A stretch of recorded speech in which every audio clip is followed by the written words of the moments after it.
It's Football Friday on The Fan. Brought to you by the Odyssey app. KFXX KWJJ HD2 Portland. An Odyssey sports station.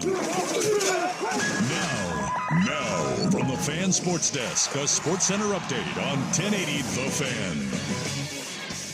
Sports Center is brought to you by Reynolds Defense Firm. If you've been arrested for a DUI, you need a team of attorneys that you can put your trust into. Call Reynolds Defense Firm today, online at reynoldsdefensefirm.com. First on The Fan, big win for the Blazers over the Magic Thursday night. They're getting their 6th win in their last 7 games. Portland gets the night off tonight before they host the Suns at the Mona Center on Saturday night. Speaking of those Suns, they play tonight at 7, traveling to the Bay Area, taking on the Warriors in the Chase Center. No Draymond Green. He's out with a calf injury. Phoenix is favored by 1.5. Total is set at 226.5. One top 25 matchup tonight in college basketball. Indiana is traveling to Mackey Arena to take on the 10th-ranked Purdue Boilermakers. Purdue is favored by 12.5. Total is set at 145.5. You can hear that game on 910 ESPN Portland, starting with the pregame show at 4:45. On Sunday, the 16th-ranked Ducks take on Nebraska at home in Matthew Knight Arena. You can hear that game here on 1080 The Fan, starting with the pregame show at 4. More sports scores and stories in 30 minutes. I'm Will Ortner at the Fan Sports Desk. Listen live or on demand on the Odyssey app, the Fan's desktop player, or tell your smart speaker to play 1080 The Fan. Did you score a smart speaker over the holiday?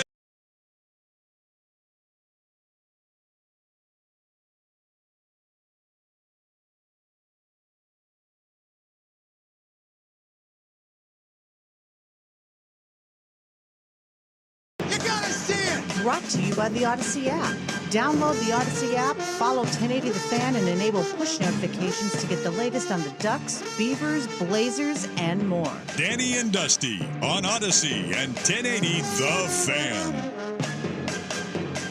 Good afternoon. Hey, welcome in. Danny and Dusty with you on this Football Friday. Still Football Friday. Even though we had You get one more of these. You get one more. You get one more. Yeah, right. Even though we do have football this weekend, not Pro Bowl. Last night you had East-West Shrine game. Oh. You got the Reese's Senior Bowl this weekend. Oh. Huh? Still football all the time. Super Bowl coming up. This is the bye week. Do we need the bye week? Yes, because you want teams to be as healthy as possible.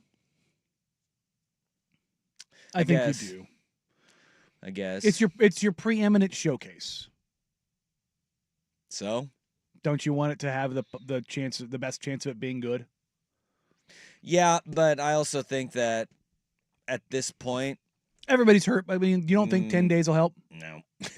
I think 10 days will help. I don't think it does. I think at this point, guys that are hurt, they're hurt, and they're like that. The extra week. Well, Brandon Graham might play for the Eagles. That might be a huge help. I mean, he hasn't played in so long though. Yeah, but I mean that's a big one too. Is like if we're hoping to get guys back, playoff football's different. Sure, but the Eagles, Yeah. You don't think both their interior offensive linemen would appreciate the extra week? Yeah, sure. But both teams have it. Sure, but I mean, we talked about that being a big deal in this game. But it's also we see teams come off of buys and have rust. Sure. I mean, there's both. That's a rest versus rust. Wouldn't you rest versus rust argument right there? Wouldn't you rather err on the side of the rest? No, because I think some teams it's like, no, get on them. If I'm the Eagles, I'd want to play this game as soon as we possibly can, and say, you know what, they're worn out. We're gonna lean on them. We're gonna run the damn ball all over them. We are gonna try to break their will. It's fair, and I think it's each team. If I'm the Chiefs, hell yeah.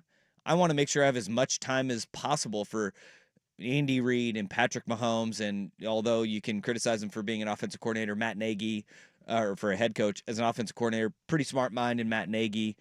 I want those guys to have as much time as humanly possible to break down every single detail of what the Eagles can do. There's like Tom Brady was on the Herd yesterday, and he said this with Colin. In that they'd watched everything for, 11 days on the Seahawks. And that Friday night before the Super Bowl, they were like, Brady's like, you know what we need to do? We need to install something to where in the low red area, I can just take 3 steps, bait a guy with my eyes, and just fire a dart to the back of the end zone. And so he and Josh McDaniels put in 2 different concepts, and they scored 2 touchdowns against the Seahawks on that Friday night before a Sunday game. And it's like, when you have that quarterback and you have that offensive mind, yeah, you want that extra Super time. useful. If you're the other way and it's like, The we're hot going to maul team. you, we're going to wear you down. Yeah. No, I want to play tomorrow. It's different in the rest versus rust, and also it's different in the, do I have the sage, old, wily veteran quarterback who's been through this a time or two, or am I a team that just needs to pounce on you as quickly as we can? Yeah. I think there's arguments for both, but I think I would rather lean on rest generally for the entirety of the entirety of the product. I reserve the right to, when my team is in the playoffs, whichever one I think behooves me the most, I would like to go down that road. I mean, look, how about that? I love that too, because Lord knows I would love to go back to the Bucks and Raiders Super Bowl and not have John Gruden have another week to prepare for the Raiders in the same playbook they're running. See? Maybe put in an audible or 2. Yeah, maybe change the calls. What about your center not going to Mexico the night before? Don't worry about that. Don't worry about that. Don't worry about that. at Let all. he who has not cast the first stone. Well, don't think many people have ever done that before the Super Bowl. Don't know if any have. Now, I don't want to rule it out. Wasn't he diagnosed as bipolar? Oh yeah, he went through a lot of issues there. What's his name? Barrett. Oh God. Center who missed Super Bowl game. Yep. Pressure will do that to some people. Makes a break. Do wild things. You boys want to go to Mexico? Great The answer movie. is always yes. Yep. I have a question for everybody out there. I was talking to some friends, and this is not sports related, because we went really sportsy there. Do you remember drinking water as a kid? Yeah, out of the hose. Yeah. Honestly, I drank a lot of water as a kid. Out of the hose? No, well. See, all I kinds was of having this conversation with a couple of other adults over the weekend, and we were like, everywhere you go, kids have water bottles now. Young people are always drinking a lot of water. Unless it was out of a drinking fountain or a hose, where like you're getting a knee to the back, and there's people yelling at me waiting. I don't remember like drinking water. Really? No. I remember drinking a lot of water. Nope. All I drank was like milk. Oh, see, I hated milk. I And hate soda. milk. And like, it's like every kid has got water bottles. They're drinking water all the time. No, staying hydrated. It's crazy. I started, I think, a path down a lot of men start down. The glass that you use, that you sit next to the sink, started as a child. You did that as a kid? Yep. I would put What were you, like 40 when you were 10? Yeah, basically. What is going on here? I at a very young age. I still don't have that, by the way. Really? Yeah, what do you mean No. glass that you use? Yeah. So I think you're gonna see. This is one of the Danny things that's gonna be like, I'm gonna say this as matter of fact, and everybody's gonna be like, don't know if that's really normal. Look, I know a lot of people who do it. Okay. I do. But like if I get a glass of water, like we keep like the water fillers, whatever you want to call them, like the Mio, Okay. like Yep. the water flavoring little things. flavor, You get, some. get your electrolytes and all that kind of Okay. stuff.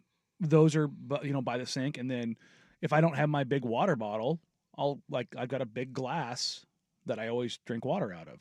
But instead of like taking it, filling it up, drinking it, and then tossing it in the dishwasher, I will put it on the counter until the end of the night until I'm done with it, because I'll go back and use it again because I don't want to use another dish.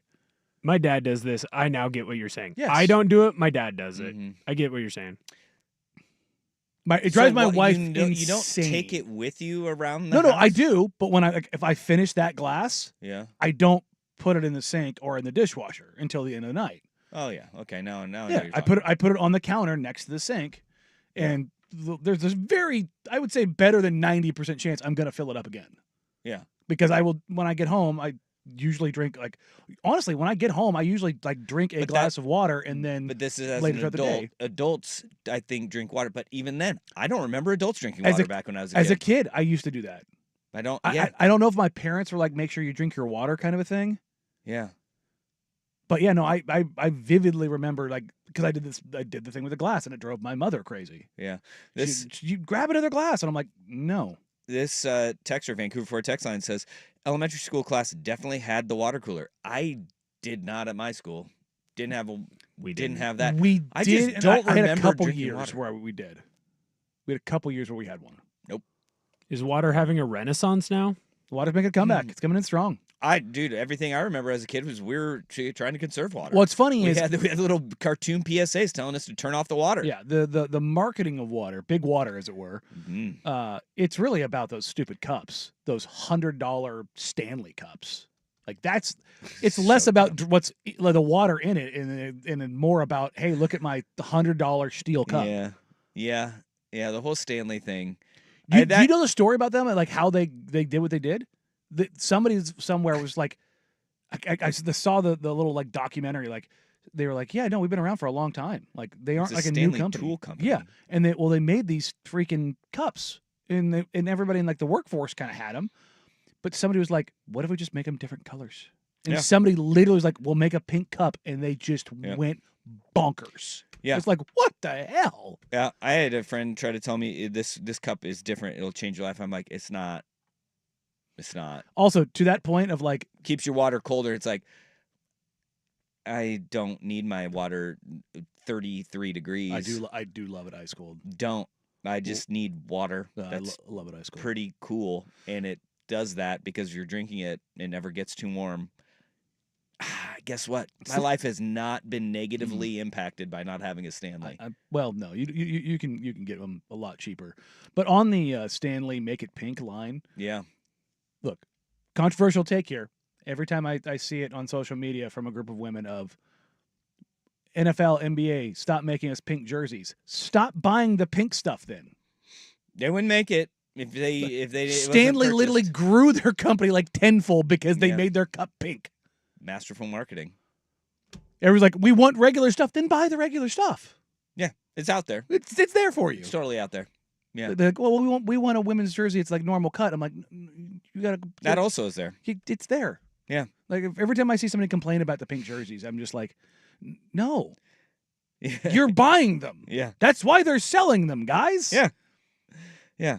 Like if you oh my God, if you go to you're down at U of O. I mean, how often do you see people walking around with those freaking cups?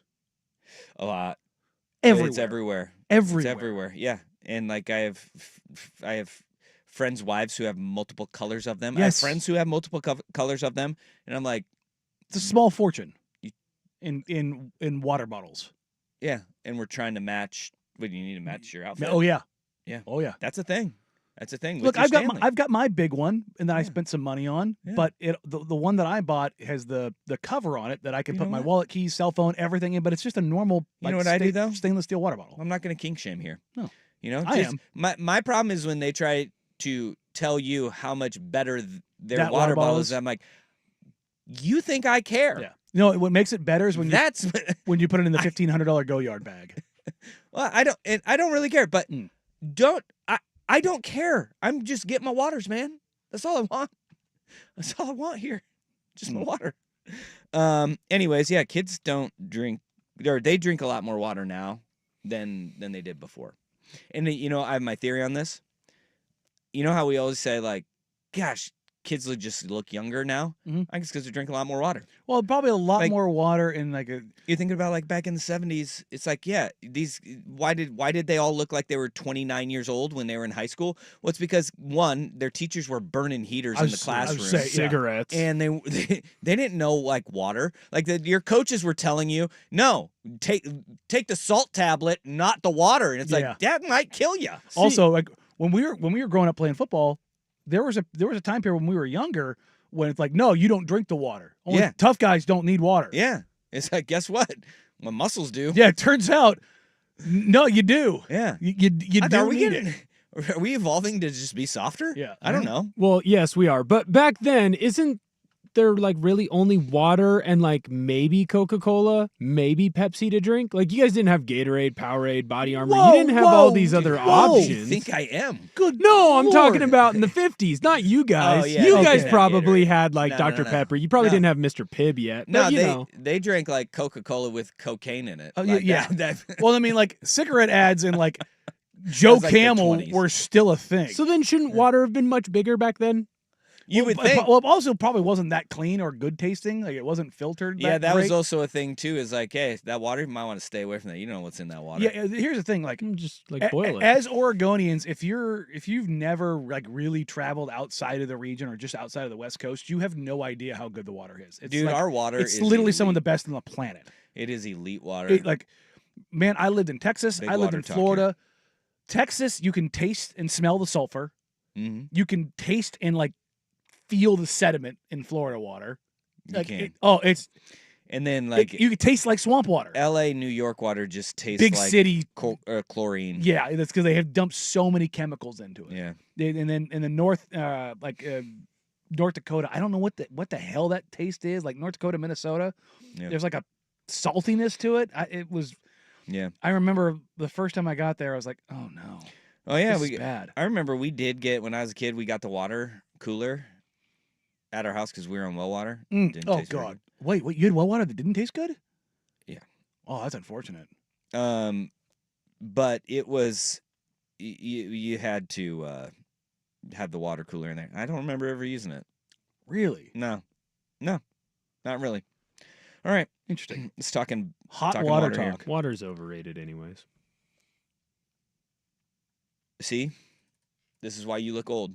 All those other Wow. kids. It's looking definitely all not young. being high testosterone and not having hair. Yeah, that's right. All right, let's get to it. Hey, the Portland Trailblazers, folks, this team is not tanking. They aren't doing it, and they proved it again last night. Danny and Dusty on the Fan.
Portland now owns 2 teams as the Portland Trailblazers beat the Orlando Magic for the second time in emphatic fashion. They won by 29 points. I should say 2 teams in the NBA because the Blazers own the Magic. And the last night, it proved a point that I think we've been dancing around. We've talked about it. It doesn't look like this team is tanking. The Blazers have now won 6 of their last 7 games. And there's an element of the teams that they've beat have been in a kind of way. Miami obviously going through it. Orlando's lost, I want to say 7 of the last 8. Okay. It's not good. But the flip side of that is the Blazers' one loss was to Oklahoma City in a tight game. Yeah. So the mark of a good team is beating the crap out of teams that are in a bad way or shorthanded or dealing with injuries or dealing with dysfunction. And that's kind of what they've done. Now, obviously, they did not do that against Charlotte, which was like okay, because that was an obscene level of tanking the Hornets went to.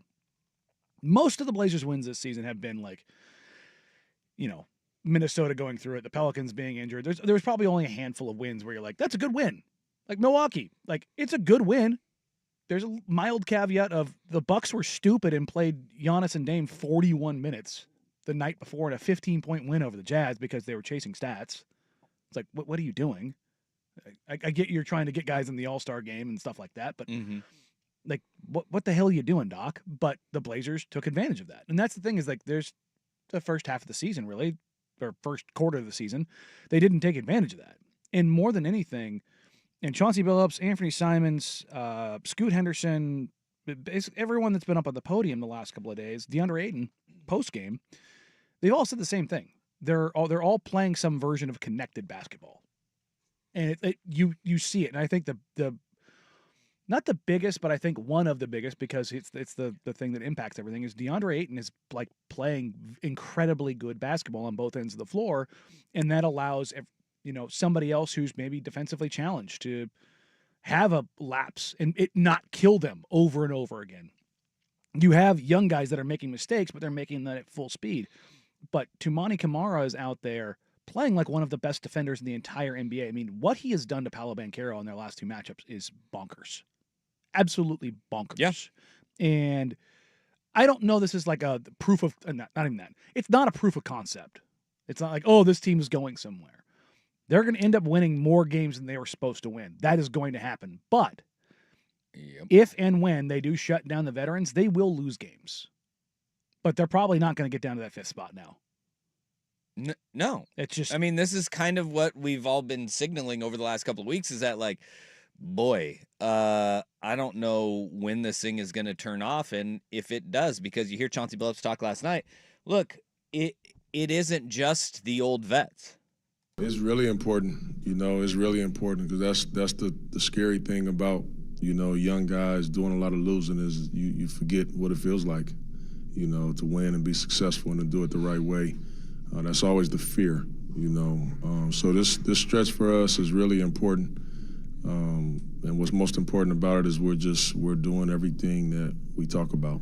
We're in our meetings and talk about where we need to be better at every single night, who I need to challenge every single day. We come up with it. Every time I challenge a guy, they step up to the plate.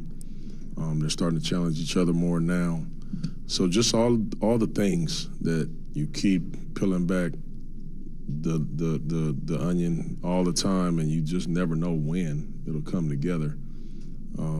So I know that they're just learning so much about each other right now. I've always thought you learn so much more about guys when you lose.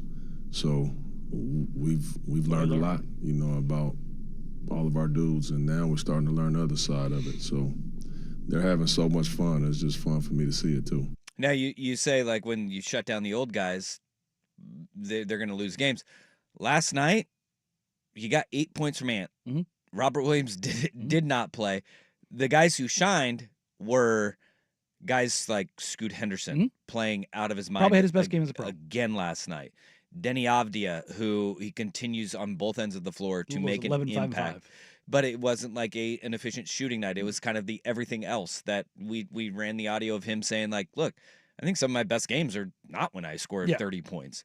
Toumani Camara was, you said, might be one of the best defenders in the. Yeah. I mean, when Paolo Banchero drove and he rose up like he was going to He was going to try to end Tumani. snatch a soul, Kamara meets him at the apex and just says, no. Sends him back. And No. I mean, Paolo was chirping it too, which, look, this is going to sound kind of homery in a sense, but if you're an opponent and you're playing the Portland Trailblazers, chirp at literally any other player. Do not chirp at Tumani Kamara. Yeah. Because it levels him up, man. You start going at him, he's not going to be the guy who starts it. But if you get him involved, he like has an evolution in game, and you're like, well, have fun with that. Yeah. You know. I mean, and then Shaden Sharp had 23 points last night too. So I mean, if you're looking at it and you're saying, yeah, they're going to lose games. Now, consistency, That's the matchups, thing. all that stuff Yeah. over the course of time. Are they going to lose? Yeah, they will. But will. here's the thing: not to the point that they need to be at. No, well, Like they not to the point of getting to fifth. No, but they will And lose. that's They will lose. They will lose plenty. So what is the point here? This is what I was talking about the other day Yeah. when I said this is how you get into that basketball purgatory. I don't think it's purgatory. Purgatory? No. They will not have a star. Okay. Did the lottery happen? No, but okay. So you're saying Okay, that let's just look. But I we am firmly in the camp of better odds is better. I 100% agree Sure. with that. You cannot tell these guys that winning matters.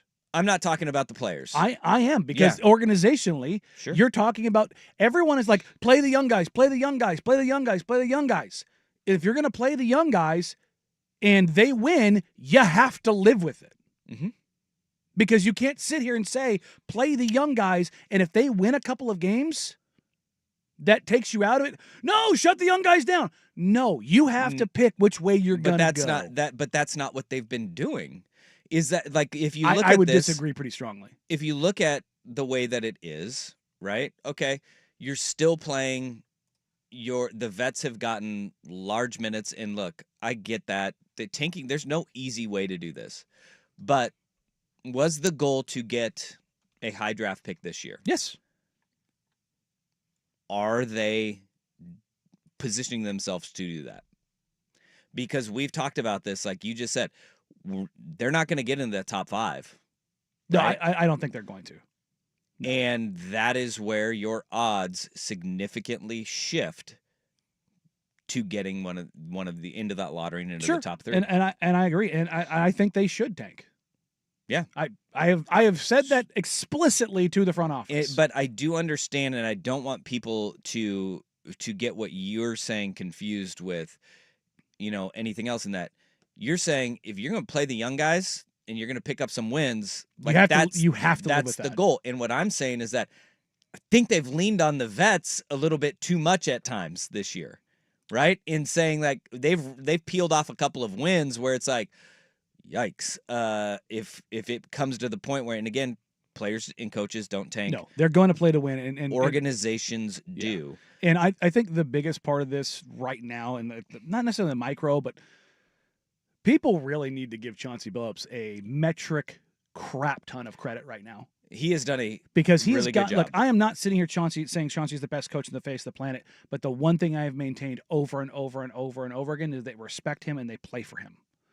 And you don't get this level of play for a lamed up coach that nobody cares about. And everybody's like, he should be fired for benching Shaden Sharp. He should be fired for benching Scoot Henderson. No, he's pushed the right He's buttons, pushed man. every single button the right way for those guys. He could absolutely mail it in and just say, I'm just going to play the vets. Or, throw them out there. I don't care. Yeah. Instead, he has actually given a damn about those guys' development, and you're seeing it. Growth and development was one of the main goals of this year. I would argue it was the main goal. And I think that you cannot honestly assess these young guys and say that they have not grown together Every single one of them and has. developed, whether it's Tumani Kamara, Scoot Henderson, who in the month of January, Habistro had the Shooting statistic the living hell out of the ball 51% on pull-ups, on pull-ups which is just in January. such an absurd number. And That you can't even do that in video games. That number it dwarfs everybody The else. best shooters in the league. So here are pull-up three-point field goal percentage in January Mhm. with a minimum of 30 attempts. Scoot Henderson, number 1 at 51.5. Next is Klay Thompson Mhm. at 48.4. He good? Duncan Robinson at He 46 and good? a half. Anthony Edwards at 45 He and a good? half. He's leading the league in threes, by the way. Zach Levine at Who's 44.6. shooting the living crap out of the ball this season. Now, I think that in addition to looking at the young guys and then benching Shaden Sharp and having him come off of the bench, Mhm. it has pushed some sort of button to where it's unlocking Shaden Sharp. And look, I loved what Chauncey had to say yesterday about Shaden. But I want somebody to get into it with Shaden every game. You know, we need it, he needs it. Every time he gets upset out there, it's happened another time. I think it was Dylan Brooks at one time this year. Every time it happens, it takes him to another level, you know. So I love a mad Shaden. You know, we're best like that. Something made him mad, and I think Chauncey Billups may have made Shaden Sharp mad to start this Make him kind of care. resurgence. That was the point. And then he got into it last night, and then boom, whoosh, took off. You cannot say that Chauncey Billups has not developed those guys. With an honest assessment of what has happened. You can hate him but all I you want. also there. believe that finding a way to have those guys grow, and then mark of a guy doing a good job coaching, and I'm not going to say like mark of a great coach, but a mark of a coach who is doing the right thing is finding ways to grow those guys and transition their style of play to work with veterans and have the veterans work. It was oil and water with Scoot Henderson for the first year and a half of his NBA career, but they're still finding a way to not force Scoot to change who he is as a player, but assimilate to the rest of the way the Blazers are. That's the biggest thing that we're seeing from Scoot right now. Yeah, there's been a tremendous change in his game. I mean, and there wasn't some slow build to it. There wasn't some like, oh, you could see this coming. If you're sitting here saying that, you're lying to yourself. Through 100 games, he was one of the worst guard profile prospects in modern NBA. Okay. Like he was there with Sebastian Telfair and Emmanuel Mudiay. What he has done over the past 3 weeks or a month, it just blew up out of nowhere. And the organization is literally acknowledged that. But it puts the organization in a precarious situation right now. It's going to be interesting to see what they do at the deadline, which is now less than a week away, and what happens post-deadline. All right. Let's start diving into that and where this Blazers team is, because look, there's so many angles. Again, if you're upset about the game and the performance last night, as a standalone, I think that's the wrong way to look at it. Holistically, the whole picture, not great, Bob, to have that win, but as a fan of the team, we've seen actually consistency and a little bit of growth from a lot of these young guys, and that is encouraging. But the bigger picture is what everybody is searching for here in Portland. We'll get to that after Will with SportsCenter. This is a Football Friday edition of Danny and Dusty. Brought to you by the Odyssey app. Now, from the Fan Sports Desk, a SportsCenter update on 1080 The Fan. SportsCenter is brought to you by Vulcan Design and Construction. Check out their award-winning outdoor living designs or schedule your free design consultation at vulcandc.com. First on the Fan, the NBA announced their All-Star teams. Victor Wembanyama was chosen for his first All-Star game, joining Jalen Williams from the Thunder and Alfred Şengün of the Rockets as the first-time selections in the West. Over in the East, Cade Cunningham of the Detroit Pistons got his first All-Star game nod. Former Blazer Damian Lillard made his 9th All-Star roster as well. The All-Star game for the NBA is going to take place on February 16th. There's a big game going on in the association at 4:30. The Nuggets are traveling to Philly to take on the 76ers. Joel Embiid is out. He's still dealing with a knee injury. The Nuggets are favored by 8.5. Total is set at 233.5. More sports scores and stories in 30 minutes. I'm Will Ortner at the Fan Sports Desk. Listen live or on demand on the Odyssey app, the Fan's desktop player, or tell your smart speaker to play 1080 The Fan. Jump back to earlier parts of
The Fan. Portland Trailblazers right now. They currently stand 19-29 on the year. Exceeding expectations, but still in a really it's a tough Still spot, not man. really good at all. No. But they are closer to the 10 seed than they are the number 1 pick, and I think that upsets some Blazer Yeah, fans. but you got to stop talking about the number 1 pick. The team at the Yeah. very bottom has 6 wins. Dusty, Yeah, this that's is really their bad. second 16-game losing streak this They're season. so bad. The Wizards are so bad. Bro, they might do it. Yeah. They might break the record. Oh. They're that bad. Oh boy. Oh boy. It's like they might like reactivate some guys down the stretch just so they're not the team with the worst Sure. record in NBA history, because nobody wants that. Be like, You don't want that 9 wins. no. But Stop that. like Stop. when they come through here, you're gonna be like, oh, sweet Jesus, what is this? It ain't basketball. I've tried to watch them probably 3 or 4 times because I really want to watch Carrington and Sarr and Yeah. Koulibaly, but I can't. It is as bad as that Orlando offense was last night. Washington's is worse. By the way, Orlando's half-court offense is almost as bad as Washington's. It's like a half a point better per 100. You could tell. Yeah, so if you thought that was bad, there actually is a level that gets worse. Yeah. Okay, but here's where I think that it's like you nailed this so early in the waning years of Neil Olshey. You would always say, pick a damn path. Mhm. Pick a damn path and commit to it. Now, the Blazers picked the path of Dame gone. We are going to go hard rebuild. Mhm. And last year it was like, okay, you've got 2 years ago it was like Scoot Henderson. And we went, oh boy, this is not going well last year. Get Donovan Clingan, you're like, okay, Tumani Kamara in that trade for DeAndre, and you're like, all right, hey, some young pieces are looking good. But we know that the NBA is a star-driven league, stars win, and the Blazers do not have that guy. They are flush with role players right now. Yes. And that's why they're peeling off some wins, too. As it currently stands, the Blazers have a 7.5% chance to land the number 1 pick if the order stayed the way it is right now. Yeah. They are 4 games better than the Brooklyn Nets, right? And this is kind of where we were all envisioning this being, right? Like in the 4th, 5th worst record. The difference between the Blazers in the 7th slot right now and the Brooklyn Nets, which is our 5th, is a 3% chance of getting the number 1 overall pick. Which that's pretty significant. It is and it isn't. And I'm not saying it's like down, like it's like, oh, the Blazers are fine. It is because the most you can get is 14%. Okay. So when you're talking about there's a cap of 14%, 3% is a lot. Like 3% is damn near 25% level increase of talking about what your capacity is. For sure. So, but the flip side is it's only 3%.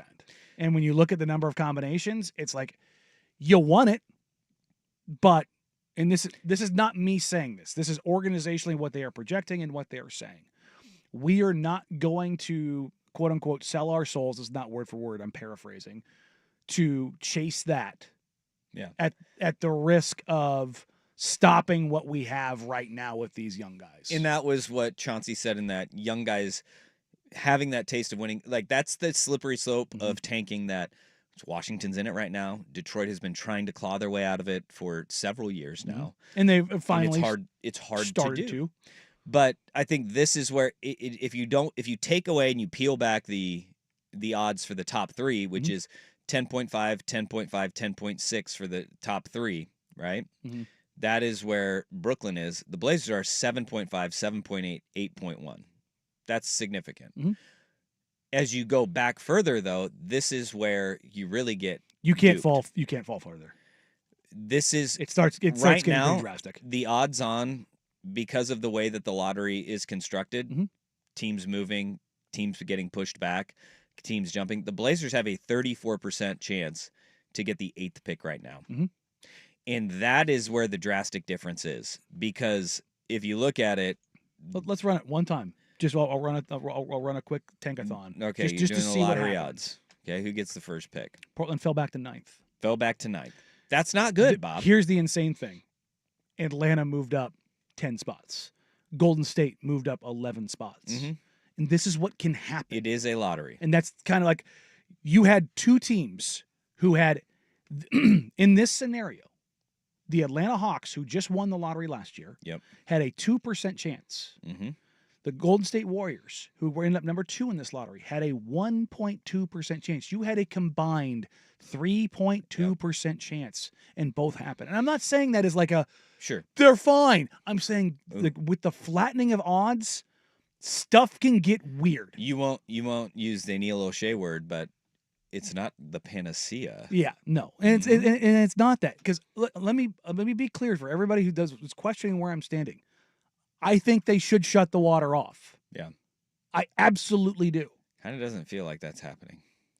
I strongly believe that they're going to shut down the veterans after the All-Star break. Now, this is where it gets a little dicey, and this is something as the Terry Rozier stuff traveled around the league, as far as the gambling probe being done federally. Yeah, as far as him being shut down. If you don't think the league is on high alert right now, you have another thing coming, and it might make it hard for any team to shut guys down without having a no BS injury.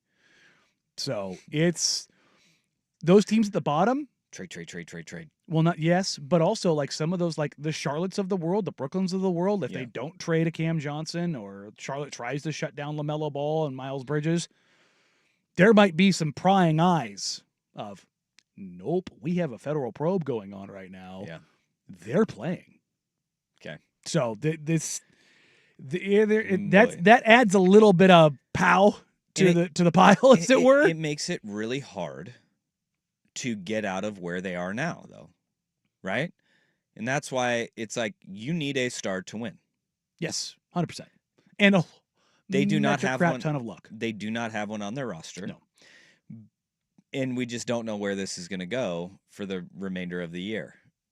I understand the apprehension of this. Mm-hmm.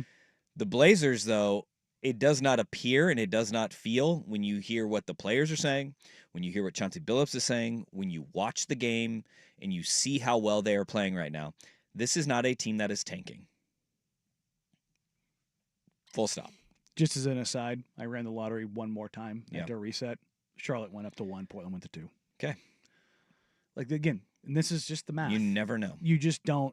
You hope and you pray. And I've talked to some people around the league who, there is some superstition of like ethical tanking. Yeah. And they're like, Washington can't get the first pick. Hey, I'll tell you this right now. If the Blazers are playing hard because Adam Silver's rigging the lottery, I'm in. Oh, yeah. No, 100%. 100%. If they're like, hey, send the white guys guy are named out. Flag from Maine to the other Portland. Yeah, we're gonna go ahead. We're gonna. If that fixes in, I'll frozen envelope it and say, good on Portland. You know but what? in this, we just don't. It's been a know. long time since we've had anything fixed here, as far as Well, they had the coin toss go wrong for Hakeem, Odin over Durant. I feel like the Brandon's knees going. Yeah, I feel like they've paid their penance. Free, like put a magnet in some lottery balls. look, if conspiracy theories is all I have to hold on to, sign me up. Tighten that tinfoil, I'm baby. in. I'm in. Your feedback on the Vancouver Ford text line next. Danny and Dusty on the Fan.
That is the Vancouver Ford text line. Your dollar goes further at Vancouver Ford. They treat you right before, during, and after the sale. Visit them online at vancouverford.com. We're talking a lot about the Blazers. They 29-point win, man. I mean, it's a shellacking. That's good. It was a laugher. It's not great if you want better chances for lottery balls, but I think we've gone over this. Like, to ignore growth development from young players is foolish, and I think that when you look at a game like last night, when you look at how they have played over this, they've won 6 of their last 7 games. And if you want to go in and dig a little bit deeper into that, Scoot Henderson over his last 10 games is averaging 17.6 points, 5.9 assists. It has 51, 49, 79 splits, 51% from the field, 49% from 3, 79% from the free throw line. Has a 67% true shooting percentage over the last 10 games, and the Blazers have won 6 of 7. The guy who's trending towards a bust is not playing like that one bit. And this is like when he got drafted, those numbers right there, not take the shooting splits out of it because that's not sustainable. That's not sustainable. But that's what you said at the high end, like 17. You were 18 and 5, I said 18, 8 and 5. Yeah, 18, 8 and 5. This is kind of the high end of what we thought Scoot Henderson would be. Again, small sample size. But you're seeing something is starting to click with him. You're seeing something that was never there. And it's a little bit consistent, right? Mm-hmm. Do we want a larger sample size? Yeah, you do. Yes. But you add Scoot appears to be playing well over a very small sample size. Toumani Camara is playing like one of, if not the best defenders. Like the TNT guys were raving about Toumani Camara last night. Okay? And then you have Shaedon Sharpe coming off the bench, not sulking on a team that is not in it to win a championship, but has seemingly found that little bit of dog that everybody's been hoping that he would get. And Chauncey Billups had a great quote that we played for you earlier about the way he's playing. Mm-hmm. Like it's not all for naught. The last 10 games, you have 7 guys that are averaging double figures. But what sucks about it is that until you have a star, you're just kind of in that no man's land. That's why I call it the purgatory, right? You and I are on different pages on that. Yeah, no. Purgatory to me is when you've got a Damian Lillard. Well, yeah, it was with Neil O'Shea. Yeah, that to me is like you need to make a real move either to dump a lot of stuff and figure it out, empty your books, or you need to give up everything and go get something. Yeah. I think that, and that's where you and I differ on this, is that I kind of see them the same way, in that in both of them, you're not going to win a championship either way. No, but... And in this one, it's always, in the one that I think the Blazers are in right now, it is, you're never going to be good enough to get yourself the top shot, right? Like in that, but that's like the hard part. Where I differ is this team is, let's fast forward it 2 years. Yeah. And let's say they in this draft, they get a really good young player. Still not a star, but like you're number 3 on a team. And they're just a plucky, good team. You know what you have? You have like 5 dudes that everybody in the league wants. And you can, when a star comes free, it's the only other way Portland can build a team. It's the only other way. It's draft or trade. It's never, ever, ever, going to be free agency. Ever. Never. But if you have a bunch of good players, look, the Los Angeles Clippers didn't just give up SGA because we think he's gonna. They thought he was a good young player. Yeah, that's it, a good young player. But they traded for a star. Mm-hmm. But I'm saying, but we don't have the star to trade. Well, no. So you're saying we want to take on the Paul George, because in that one I'd be like, I don't know if Paul George is going to get us over the hump either. No, I mean, if you are the Portland Trailblazers right now and Paul George from 2019 is available, and you can trade Scoot, Shaedon, or Scoot Denny, or Scoot Toumani, and 3 1s. Let's say you have the same kind of capital, right? Kind of a deal. Let's just say Scoot has been playing like this for a year. And he's like, yeah, no, he looks really good. And you're going to give up Scoot and 5 firsts for basically in prime Paul George. And you're going to pair him with Shaedon Sharpe, Toumani Camara, Denny Avdia, and Donovan Clingan. You're telling me you wouldn't think that puts you in a competitive place to go going forward? Well, do I have Kawhi Leonard? Because like that's the thing about the Sure. Clippers. When the Clippers did it, it was like that was secure Kawhi. be like, hell yeah, if I have Kawhi Leonard, but the Blazers wouldn't have that, so I'd be Okay, like, well, think about it this way: the Oklahoma City Thunder, they'd make a trade for Paul George. Yeah, they flipped Depot and Sabonis, mm-hmm. guys that were good young players, and they took a risk. And at Oklahoma City, of all places, and guess what? He re-signed there. But like that was, I mean, like if you get enough good players, you can make moves. But the problem was those moves were available in the last era of Damian Lillard, and the guy executing those moves refused to make them. Yeah. Because we know for a fact now star caliber players were available and wanted to come play with Damian Lillard. Yeah. And that's not purgatory to me, that's hell. Yeah. That's worse. But that's what I mean. Like you you're in hell. You had opportunities. And we knew it. Yes. And like, so that's what I mean. That's the purgatory of like, oh, for the love of God. Yeah. All right. We will get to your feedback. A lot of feedback coming out on the Vancouver Ford text line. I want to get to it. I want you guys to have your voices heard. Text us 503-864-6326. Danny and Dusty continues on the Fan. 50% off all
Now, from the Fan Sports Desk, a Sports Center update on 1080 The Fan. First on the Fan, a couple big games going on in the association. First at 4:30, the Nuggets travel to Philly, taking on the 76ers. Right now, the Nuggets are favored by 8.5 Total is set at 233.5. Then at 7, the Suns travel to the Bay Area, taking on the Warriors in the Chase Center. No Draymond Green. He's out with a calf injury. Phoenix is favored by 1.5. Total is set at 226.5 points. Over the weekend, a couple of big games for local college basketball teams. On Saturday, the Pilots take on Pepperdine in Malibu. You can hear that game on 910 ESPN Portland, starting with Jason Swigard's pregame show at 6:30. Then on Sunday, the 16th-ranked Ducks take on Nebraska at home in Matthew Knight Arena. You can hear that game here on 1080 The Fan, starting with the pregame show at 4. More sports scores and stories in 30 minutes. I'm Will Ortner at the Fan Sports Desk. Listen live or on demand on the Odyssey app, the Fan's desktop player, or tell your smart speaker to play 1080 The Fan.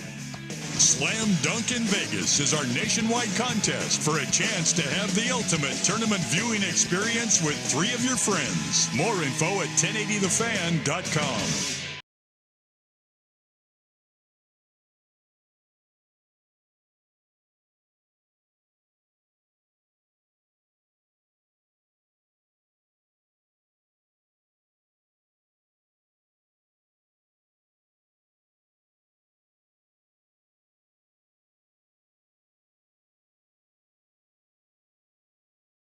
Hour number 2, Danny and Dusty with you on this Football Friday. A lot of basketball so far. Because the Portland Trail Blazers won their 6th of their last 7. They have shown all of us they are not tanking right now. It's clear. Check back in a week. They are playing hard. They are winning games. And decisively winning games. They're not tanking. They're playing good basketball right now. It's crazy. It's not even just good basketball. Selfishly, it's fun to watch. Because they're playing for each other. I've seen people like, it's because they're not playing ISO. They're not getting in the DHOs. They're running. They're running the literal exact same offense. Yeah. It's just that you're seeing guys that are younger making decisions. Not playing hero ball. And it's like, yeah, the whole dribbling. It's like, guys, the reason that happens is because the other guys haven't been capable of making decisions. Now you have Scoot going from incapable of running an offense to controlling an offense in the span of 30 days is near miraculous. Yeah. And that's why things look better, is you have guys being aggressive even in their mistakes. They're understanding. A big part of that too is DeAndre Ayton shooting the living crap out of the ball. He's been playing really well. He hasn't missed. That is the hardest part about DA. It's so frustrating. Is when he is in, he is 10 toes in, and he is good. He's 20 and 14 on 65% shooting. But when he is bad, former Arizona Wildcats former Portland Trail Blazers that live in Portland kill him. Are on Twitter saying they can't play this guy. Yeah, get this guy off the floor. Channing Frye. Yeah. But this is a weird spot, and a lot of Blazer fans are very confused and don't know how to feel because the fire Chauncey, he's a terrible coach crowd. They're in a tough spot because Chauncey is actually coaching pretty well right now. Mm-hmm. The tank lose all the games crowd, not good for you right now. And then you have the very small portion of Blazer fans who are like, I don't know what to feel. I don't know how to feel. I just don't think this organization's going to get it right. And they're probably going, I knew this. I knew this was going to happen. We can't have nice things. Well, it's an okay thing right now, and they're playing okay. Your text on the Vancouver Ford text line. Don't we think that the teams in contention are going to turn it up after the All-Star break, and Portland won't keep winning these games because of it? There's an element of that. That's the thing is that, and there's one stretch of games where I want to say it's in March, or it's going to decide this. They play, God, where is it at? They play, yeah, here it is. So it is end of February into March. You have the Hornets, Jazz, Wizards, Nets, all on the road. Yeah, well, Hornets at home. Oh, I'm sorry, Hornets before you go on the road. Yeah, so this Jazz, is coming out of Wizards, the All-Star break. Yeah, and you are going to have the Great Suck Off version 2, 2025. Yeah, and now here's the thing. Can they get to the bottom 3? No, they can't. You start losing those games, the ones that matter. Yeah. and you bump because it's a double whammy, right? Whammy. You lose and they win. Yeah. Now you're not really worried about the Wizards or the Jazz, so to speak, but the Hornets and the Nets. Oh yeah, you're looking at that, and then you've got another stretch. I've got a stretch in mind here that I think could be very decisive for Portland. Is it the Raptors, Wizards, Grizzlies? No, it's mine starts earlier. Okay. It starts earlier, but it is in this stretch where it's Detroit, Golden State, New York, Yep. Toronto, Washington, Memphis, right? Now, I want to pull Memphis out of that because they're playing so damn well right now. Yes. You're not going to win that. But just think of that stretch right there. Detroit currently is sitting at 23-24. But that's a game that can be won. They're kind of hitting a weird skid right now, too. Not only that, Isaiah Stewart suspended on his own bobblehead night. Yeah, well, he got his 6th flagrant foul. Yeah. Good My Lord. man's very physical. But if you go down this, what are a lot of these teams going to be playing for, including Golden State? Because this stretch starts in March, okay? And right now, Golden State is on the outside looking in, and they know that what may be in their best interest is not to win games that they can't get into that play-in, right? If there is that separation that comes prior to this All-Star break and then coming out of it, like what do they look like? Because they know they've only got limited time with Steph Curry, right? Yes. Do they say maybe winning isn't what we want to do right now? Do they pull a ripcord on that thing? Then you have, after you play New York, who has a lot to play for, Toronto, Washington, right there. And you're in March, and you have games, as you mentioned earlier, you will play a lot of these same teams as well. And you're not going to want to have those head-to-heads with each other. And it's one of those things where, again, it's that double whammy. You get a loss, they get a win. It just bumps you up. It forces, like, if you're Portland there and you're the Nets and you find a way to drop both those games, then it's one of those bloop, bloop, you start looking at a situation where they go up 2, you go down 2. And the end of the season could get even worse. Oh yeah, no. With the way it ends, this is starting the one with Sacramento. About. Yep, because you've got the Kings, Knicks, and then the Hawks, who with Jalen Johnson's injury, it sounds like they might be sellers here at the deadline, so that might be a little bit tougher. But Raptors, Bulls, Spurs might be chasing a play-in.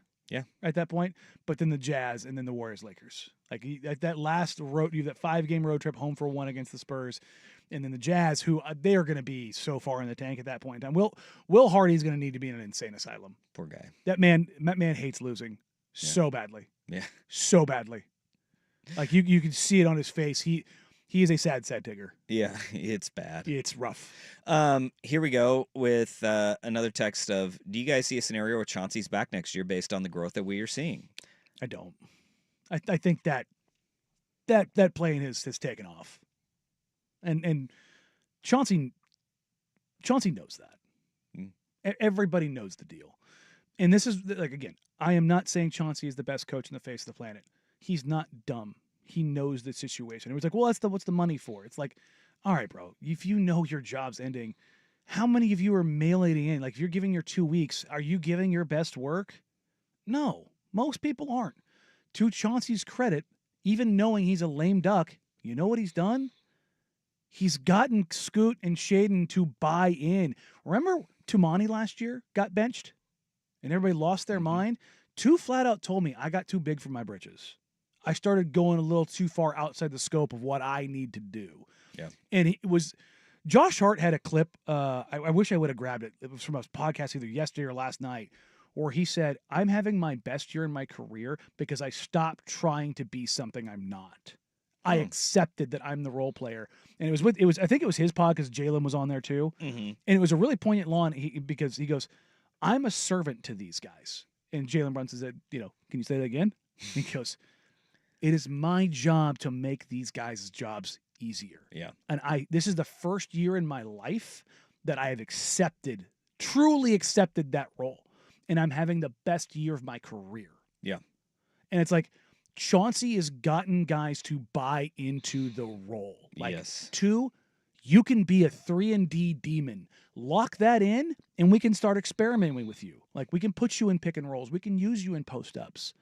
Shaden, play with aggression and stop settling for dumb shots. Yeah. Get downhill and be a physical freak.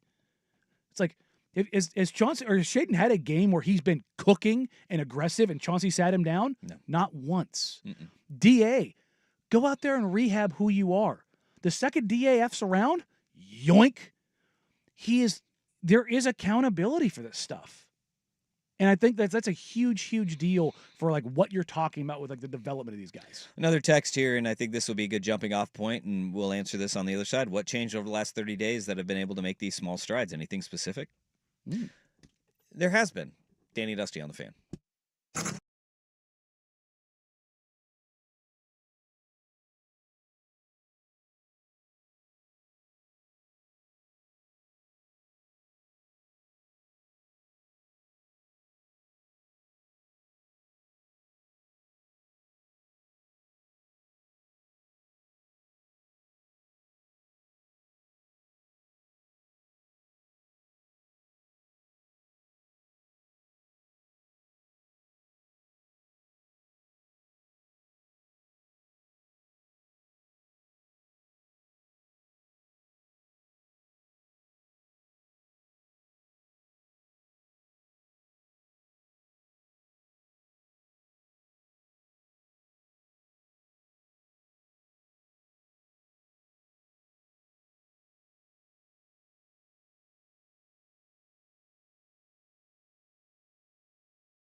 Vancouver Ford text line, we got this question.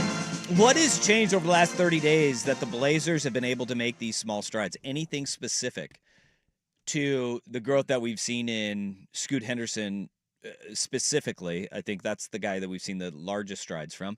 But if you want to go on the granular, over the last 30 days, you've seen a switch flipped in DeAndre Ayton from guy who cannot be playable to last handful of games been damn right dominant. I think that might end up being the biggest one. Tumani Kamara on the defensive end has continued to ratchet things up, and he'll give you the nights where he's popping in the scorebook. Shaden Sharp gets moved to the bench, and he has started to grow. But even guys like Chris Murray, man. Chris Murray, over the last 30 days, has been playing so much better basketball. So what is it that you look for as the things that have changed the most to these small strides moving forward? Because I think there's a lot of different ways to go about it because there's so many guys who have upped their game. There's this, you can point to a million things. I'm going to point to DeAndre Ayton because I think that's where everything kind of flows out of. Because if he's cheeks, none of it matters. It's just, if you don't have somebody anchoring a defense, it's gone. And really, for the last 5 games that he's played, it's been his best games as a Blazer. And I don't think it's particularly close. It's not even just like, I mean, his scoring has been otherworldly efficient. Like, he was 10 of 12 last night. It's infuriating. It's infuriating that he can be this dominant, though, and then have stretches of a guy that does not look playable in the NBA. Yeah, I mean, he just, the give a damn completely disappears. Like, I've said this, and I will maintain this. I think he has the best touch in the NBA for a big not named Nikola Jokic. Like, the dude, it's not like it's not Daniel Gafford dunking the ball 18 straight times. He's hitting 14-foot middies with dudes in his face, just straight cash over and over and over again. And you're just like, oh my. He's shooting 50% on mid-range shots this year. He's one of the best, not even just for bigs, he's one of the best mid-range shooters ever. It's crazy. It doesn't make any sense. But defensively, if he's locked in, and not even as a rim protector, but like able to rotate out, able to cut off driving lanes, able to quote unquote turn off the water, like take away a team's number one option of getting to the rim and being a deterrent. Well, now 2 can be aggressive. Now Denny can be aggressive. Now Rob Williams can be aggressive. Now Jeremy. But before Jeremy rolled his ankle, Jeremy was playing like a demon on defense. And you're going, oh, Shaden has started, even if he's making mistakes, he's making hustle plays and being disruptive. Scoot is being disruptive in passing. Like, Scoot's getting, like, I want to say he's getting 2 steals a game right now. He's been incredibly active in the passing lanes and being disruptive. You can do those things when you've got a team that has a bit of an anchor. And I think everything kind of flows from that. Now, what makes it better is Tumani Kamara leveling up into the disruptive force of nature defensively. Because if you look at their offensive stuff, the Blazers' offense hasn't been great. It's nothing spectacular. It's fine. But, like, if you look at where they have been defensively, I think coming out of last night, I think they were 5th in the last 2 weeks. Oh, my bad. They improved to 4th. Oh. In the last 2 weeks, they have the 4th best defense in the entire NBA. Here's a weird group for you. Another team that has won some games. Number 1 in the last 2 weeks defensively, Toronto Raptors. Number 2, the Lakers. Number 3, Boston. Number 4, Portland. Now, part of that is the offenses that Portland has played. Orlando twice, Charlotte, Miami in a funk. But they won those games. If you played those games in November, December, they'd probably lose those games. Like, that's the way they were playing. They weren't on the same page. But you've got Denny in a role that makes sense. You've got 2 in a role that makes sense. Yeah. You've got DeAndre in a role that makes sense. Like, when this, and more than the role stuff, it's these guys being on the same page and understanding each other. Yeah. I think that might end up being the biggest part of it. When you mentioned Jeremy Grant, something kind of just stuck out to me is that, like, we're talking about this run over the last 30 days, and over the last 30 days, the Blazers have played 16 games, and Jeremy Grant has played in 7 of them. Okay. Now, the 7 that he has played in have been 5 of the 6 wins in this stretch, but I believe that the ones that he missed from December 30th to January 16th, I think that is where we started to see everybody else kind of grow and fall in line with their roles. This isn't to say that it was addition by subtraction, but it allowed the Blazers to take a look around, because a lot of times you were looking at the Blazers go, all right, JG, we don't know what to do really. And they had to find guys had to identify their roles and kind of find that structure without him on the floor. I think that helped everybody else kind of fall in line, especially a guy like Scoot Henderson. But you saw him come back, and when everybody else is more comfortable, they've been playing really well. Yeah, no, and he didn't play last night, but I don't think it mattered because the Magic were atrocious. They were awful. I think the biggest part of that from the wing standpoint has been Denny's emergence. Because Denny's emergence as a natural playmaker, facilitator, downhill force is the thing that they needed. And Jeremy's just been awful from 2 this year. Awful. Like, he's still shooting the crap out of the ball from 3, but Denny and 2. Yeah. I think 2 is finding his role. Mm-hmm. There's a little more space. He's not going to have a ton of offensive workload, but it is a couple more possessions, and you can do experimental stuff. And again, I love JG, and I think that them having him has been worth it, because it gave structure and framework to what they're trying to do. But now it's like mama bird pushing the birds out of the nest. Like, you got to figure it out now. But the thing is, in that same period, you saw guys actually start to show growth. So it became, okay, I don't have to throw you out there and go, oh God, here we go again. You know what I mean? Like, that's been the difference this time around, because we've seen this happen before. We saw it all last year when, the vets got shut down. Yeah. And it didn't, when they had all that opportunity and all that leash, didn't just materialize into production. Something has clicked. Something has come together. Well, do you think there's anything to and we're getting several texts on this right now, and it's pretty obvious. It was on social media last night too. DeAndre Ayton is playing like a guy who may want to be traded. Look, he may want to be. He makes $35 million, and everybody knows what the freight of DeAndre Ayton. There isn't a person in the league who works in the league who doesn't know how talented he is. That's what pisses everyone off. Mm-hmm. Yeah, it's frustrating to watch. Look, he wasn't a number one overall pick, like, where people were like, well, it's Anthony Bennett. Like, no, he was new age David Robinson, guys. Like, there was no doubt about the talent. But the skids are there. Mm-hmm. And, I mean, this is a guy who anchored a team to an NBA Finals defensively. Yeah. Like, there's no qualms about the talent. Damn, he kind of reminds me of, like, there's going to be a team that's going to be like the girl who dates the hot dude who's just flawed to the nth degree. She's like, I can fix him. There's going to be a team that goes that route. And it's like, no, you're not. Because I think that this isn't more of like DA motivated to be traded. This is more of like DA I think he's just being happy. Who he is. I think he's just happy. And there's peaks and valleys with his happiness. Yeah. And it goes with his production on the floor. I think that Chauncey, I think the realization with him was, you know what we need to do, regardless of what I want to do with anything else?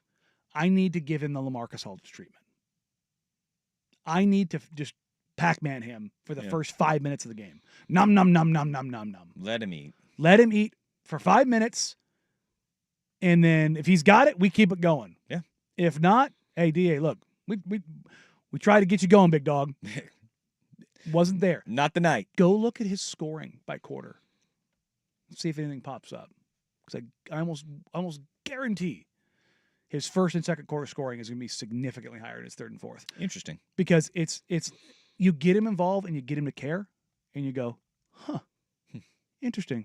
What does that look like? LaMarcus Aldridge is exactly what it looks like, and that's the guy that you brought up.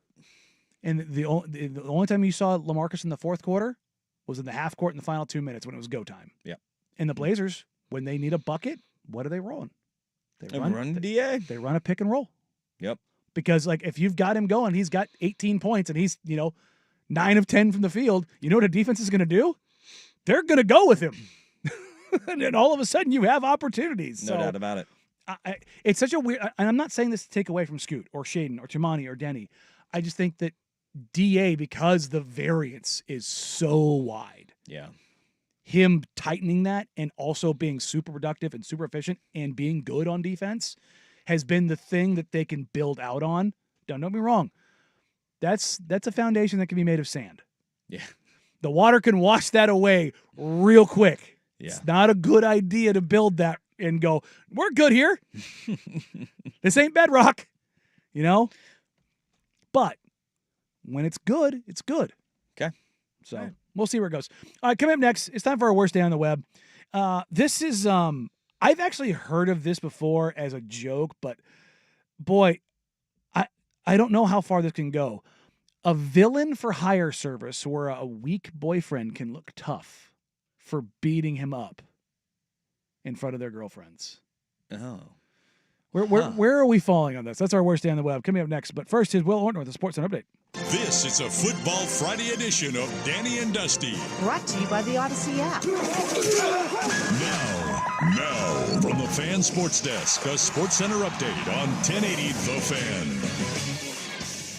Sports Center is brought to you by Vulcan Design and Construction. Check out their award-winning outdoor living designs or schedule your free design consultation at vulcandc.com. First on the Fan, the NBA announced their all-star teams. Victor Wembanyama was chosen to his first all-star game, joining Jalen Williams from the Thunder and Alfred Şengün of the Rockets as the other first-time selections for the West. In the East, Cade Cunningham of the Detroit Pistons gets his first all-star game nod. Former Blazer Damian Lillard made his 9th all-star roster as well. The all-star game takes place on February 16th.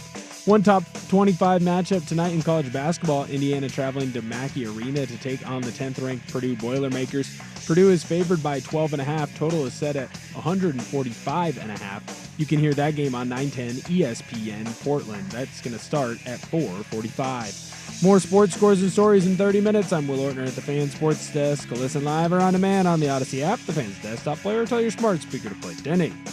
The Fan. The Hot Corner, now in its new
with Danny and Dusty on Odyssey and 1080 The Fan. That sucks. Who needs Uber when you can take a dive for a few bucks and make somebody else look good? Will Ortner, take a listen, bud. This is. I think you may have a new career, buddy. You may have a new career. Me and Gosling, Fall Guys. Yes, you could. Tell me more about this.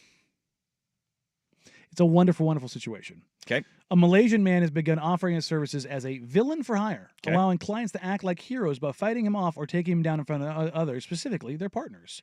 Shazali Suleiman decided to capitalize on his intimidating physical appearance by becoming a villain for hire. Okay. This is his pitch, which on the Facebook Marketplace is there. Are you tired of your partner thinking you're weak for a reasonable fee? I can help you prove them wrong. Will, are you listening? Are you listening, Will? Okay. What? A very large man with a little dart in his lip and his hair down low. Looks like a Malaysian metal roadie.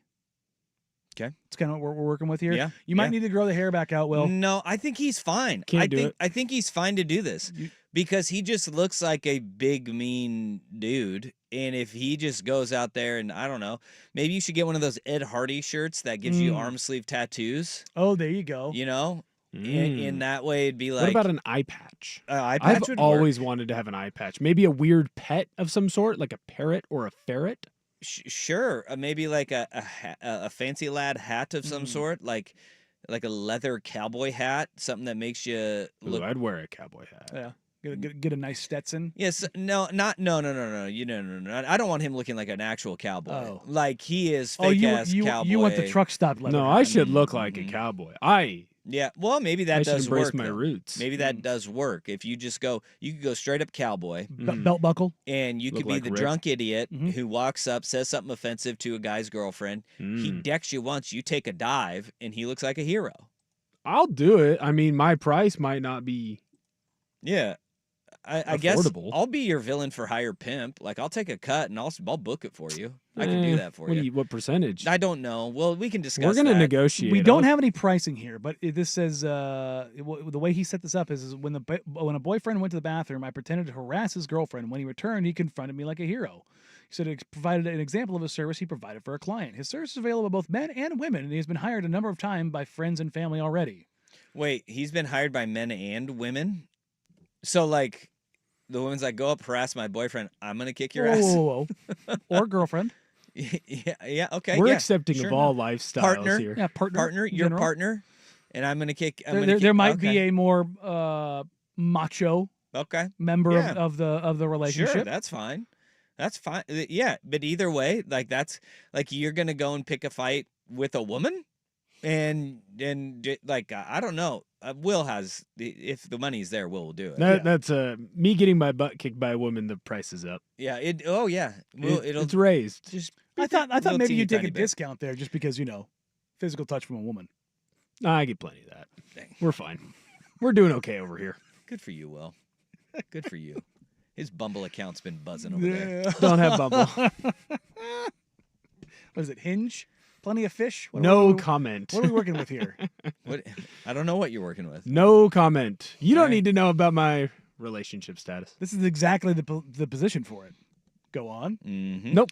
Okay, so I feel like What these are for doomed relationships regardless. for sure, but- so I don't think there's anything here that really needs. No. I would Why be are they okay with doomed? it. Because if you're having to prove to your significant other that you can beat somebody up, and in order to do that, you're going to have to hire a person to take a dive, don't think that relationship is built on honesty and trust. It's only a lie if you don't believe it. So just remember, go Seinfeld. It's not a lie if you believe it. I know. I knew I messed it up halfway through, no, and you so went I there. just kind of steered into Yeah, it. you What- did. what are we You did. charging You here? fixed it. Made sense though. What do you think that because you're probably taking a real punch, right? Well, he says it's all just an act, like WWE. No one actually gets hurt. I am the only one who is a quote unquote loser. Okay, but I mean, is he basically does he just cower in fear after like a 2-hand shove, or like what's? It's more Yeah. expensive each body part you get hit too. Like Yeah. face is more expensive than a stomach punch. yeah, that is true. That is true. And so wait, Like, are you- is this guy meeting with the with the buyer beforehand, yeah. like they're doing like a little rehearsal And you in guys the are doing, backyard. yeah, you guys are doing like Throw a him off the walkthrough, like, ropes. hey, when the punch comes, you can't land this. I'm gonna give with it, but we got to make this seem like it's real. Like Yeah. you have to have an element of WWE into it. What you do is you make sure that the So that's extra goon time. the goon has got his back to the girlfriend. I feel that way you can really sell it. Yeah, I feel like this is. Angles matter. I think it's $250 for a body shot, and like 2-hand shove body shot. We're going $250 because it's time here, right? It's Okay. time. If you want to go with the face shot, Double it. 500. no, because it's a WWE shot to the Okay. face, right? But Yeah, I would okay, say you're around 400 for the face. 400. But if you land, it's 5. Yes. There's a maintenance fee. Yeah, as it were. As Will's fight pimp, I Yeah. am not the one taking the shot, so I'm No. okay with that. But hey, no, look, as his pimp, Mm, you have to make sure that if the moneymaker's damaged, yeah, you get your cut. That also might make it more believable for the next person. Like if I have a little bit of a scar, Ooh. and then all of a sudden it's like, wow, he must really be a bad dude. Here's the other thing about it. I think the size of the person hitting me would depend on the price range as well. Because if it's a little guy that's punching me, the price goes up. I can't have it out on the streets that like 5-6 people are able to beat me Yeah, up. but that doesn't matter. No, it does. To my ego, it does. It raises the price. If No, you're you bigger, don't do this in the hometown. Yeah, this is egoless for you. No, I have a gigantic ego. In this game, few have an ego as big as mine. I want the addition Why- for $1,000. You can get it on video and post it to your social media. Yeah. No, that's got to be like. But couple grand. I feel like Will may be in a tough spot too, though, because you're good looking enough to where like Oh, thanks. boyfriend may punch you, and she's like, "No, I want to go with that guy anyway." You know, like Wow, you we're have building to, him up a little too much here. It wouldn't well, be the I, first time. I am saying though, if you're the type of guy who's having to make this higher, yeah, you're you got probably some not. things It's going probably not the against cream you. of the crop. you got some things going against you. So she may have been like, "Whoa, I actually kind of no, I'm gonna lose the zero. Get with the hero." She might like some wildlife. I might be too tall for some though. It's an issue. I'm big. Oh, there's a problem with being too tall. Yeah, no, I think that's an actual thing. You hit a certain point and that's too tall. 6 foot to like 6'2". That's a perfect dude. That's weird because I've heard 6'4". Yeah, My I entire feel life. like you I'm should be- 6'5", unfortunately. That's too big. No. I don't fit in airplanes. It's No a one has problem. ever told Will he's too big. Yeah, you know what, Will? I've often I had a heard football coach tell me that once. when Gave me a salad plate. when I was on the dating scene, I often heard, Will, how well do you fit onto an airplane? That comes up? That comes up often. No, It's no, like, no. She's like, yeah, I'd no. love to get a drink with you, Will, but I don't think you'd fit on an airplane. No. That's not what I'm saying. What I'm saying is like when you have to crane your neck to look all the way up to Yeah. see someone, Mhm. sometimes that gets a little too big and scary. Well, don't tell that to Hayden Panettiere. Didn't she marry a Klitschko? She Yeah. is the outlier. She's like She also divorced him. she's like 5'1" and he's 6'5", Nah, 6'6". I think they're bigger. I think you're than right. that. I think they're taller than that. I thought they were like 6'7", 6'8". Yeah, I think you're right. They're like the first like super boxer or whatever they called him. Let's see Klitschko here. brothers? Oh, 6'6". 6'6". Okay. 6'6". I think one of them is taller though. Vladimir is 6'6". Mhm. The other one, which Vitaly, isn't Vitaly. he? He's the mayor of Of Ukraine. Kyiv Yeah. in Ukraine. He is 6'7". Yeah. I'd say one was a little bit bigger. God, those are massive kids. That poor mom. Yeah, Not if they got her genes. maybe. What was the other one? Married the midget hockey player. Excuse me. Don't think we can say that. No, that's right. We can't use that anymore. It's small hockey players, like 5'2". Sorry. Still not a little person either. No, he's very short. I have no idea who you're talking about. Oh God, it was one of the blonde child actors that grew up with everybody. Dude, there's a God, I can't remember his name. no idea. It's the complete opposite. There is another Klitschko brother, Maxim Klitschko. Oh wow, The haven't heard about Super him. Manning of He's a the basketball Klitschkos. player. No, professional basketball player. 7'1". Yeah, Wait, he's not what? a champion. I guess he is maximum. Oh wait, no, that's Vitaly's son. Vitaly's son is 7'1". God, that's genetics are out of control. Do you think they'll let you beat them up for hire? No, I don't think the Klitschko brothers doing that. I don't think that's happening at all. I don't know, man. They might need money right now. I think that this is a great business enterprise by this man. Where is this at again? You said Singapore? Is that where this was? Malaysia. I feel like this is a good. You could be an early angel investor here. Yeah, there is a market for Get this. your pimp game strong, Dusty. Yeah, call me Gator. That movie is hilarious. The Other Guys. Oh God, yes. Sold. I love that movie. Aim for the bushes. Gator. Aim for the bushes. Will Should have shot A-Rod. Yankee Clipper. No, Jeter. It was Yeah, Jeter. Jeter. He's I the- know you should have Oh, shot should've shot A-Rod, is what they said. Oh, that's right. That's right. That's Yeah. what he mutters under his Yeah. breath. You should have shot A-Rod. Yeah, the That's Yankee right, Clipper. nerds. The Yankee Clipper Yankee is such Clipper. a great name. And again, Wahlberg being a Red Sox fan makes it even better. Like in his dreams, he probably shot Derek Jeter. Probably. He definitely shot A-Rod. Oh man, I like this plan. Will is for hire. If you Yeah. need to show to your Vancouver Ford significant text other, line. You gonna run it through here? dude, I've done. Yeah, Yeah. we'll definitely do that. Go ahead, shoot us a Yeah. text, or maybe safer if you just tweet at me, Yeah. Instagram. Like if you want to lay out Will Ortner to impress your significant other, dial me up. Let's do this. I'll tweet it out. I got you. We got the. You gonna do it from the fan account? I was going to do it from mine, but now I might. Bigger reach. Tag at Dusty Hera. If you would like to beat Will up, Will is for hire. Please contact Dusty Hera. No, for your significant other. This is a very specific business we have here. There's just people that'll probably just pay to beat you up regardless. You know? Yeah, because that's the only way they could. Hey, Got him. Coming up next, a little bit more NBA news as we have some mild breaking news and All-Star selections. Did they get it right? Danny Dustin and the fan.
Odyssey app. on 1080 The Fan. Some breaking news as the Portland Trailblazers starting forward, who was originally left off the All-Star roster for the Rising Stars sophomore team, Toumani Camara, has been named as an injury replacement. Yay! The NBA got it right. So Rising Stars Challenge will have Scoot Henderson, Toumani Camara, and Bryce McGowans of the Remix. There you go. So they're sending 3. All right. The replacements that were named were from the Orlando Magic last night, Anthony Black, Toumani Camara, from the Detroit Pistons, Asar Thompson, and rookie Ryan Dunn of the Phoenix Suns. So they added 3 sophomores and 1 rookie due to injuries. Now, Toumani should have made that list, and he should have made it over Jaime Jaquez Jr. It's not particularly close. Yeah. It's not particularly close. Yeah. He's outperforming Jaquez, I believe, in every single metric right now, while also being 10 times the defender. Okay. So, shouts to Toumani. These guys will tell you that they don't care. They care. Favorite Blazer right now. They care. Does he get a bump for that? There will be a little contractual, little ding ding. Good. So I think he deserves all the money. Oh, right absolutely. I'm really interested to see what his next contract looks like. It's going to be one of those ones where it's like, how does this go? Besides that, though, the All-Star reserves were announced. Okay. Did you see them? Yeah, I did. What was your thought? My thought on the All-Star reserves? Yes. Do you think they get it? They got it right?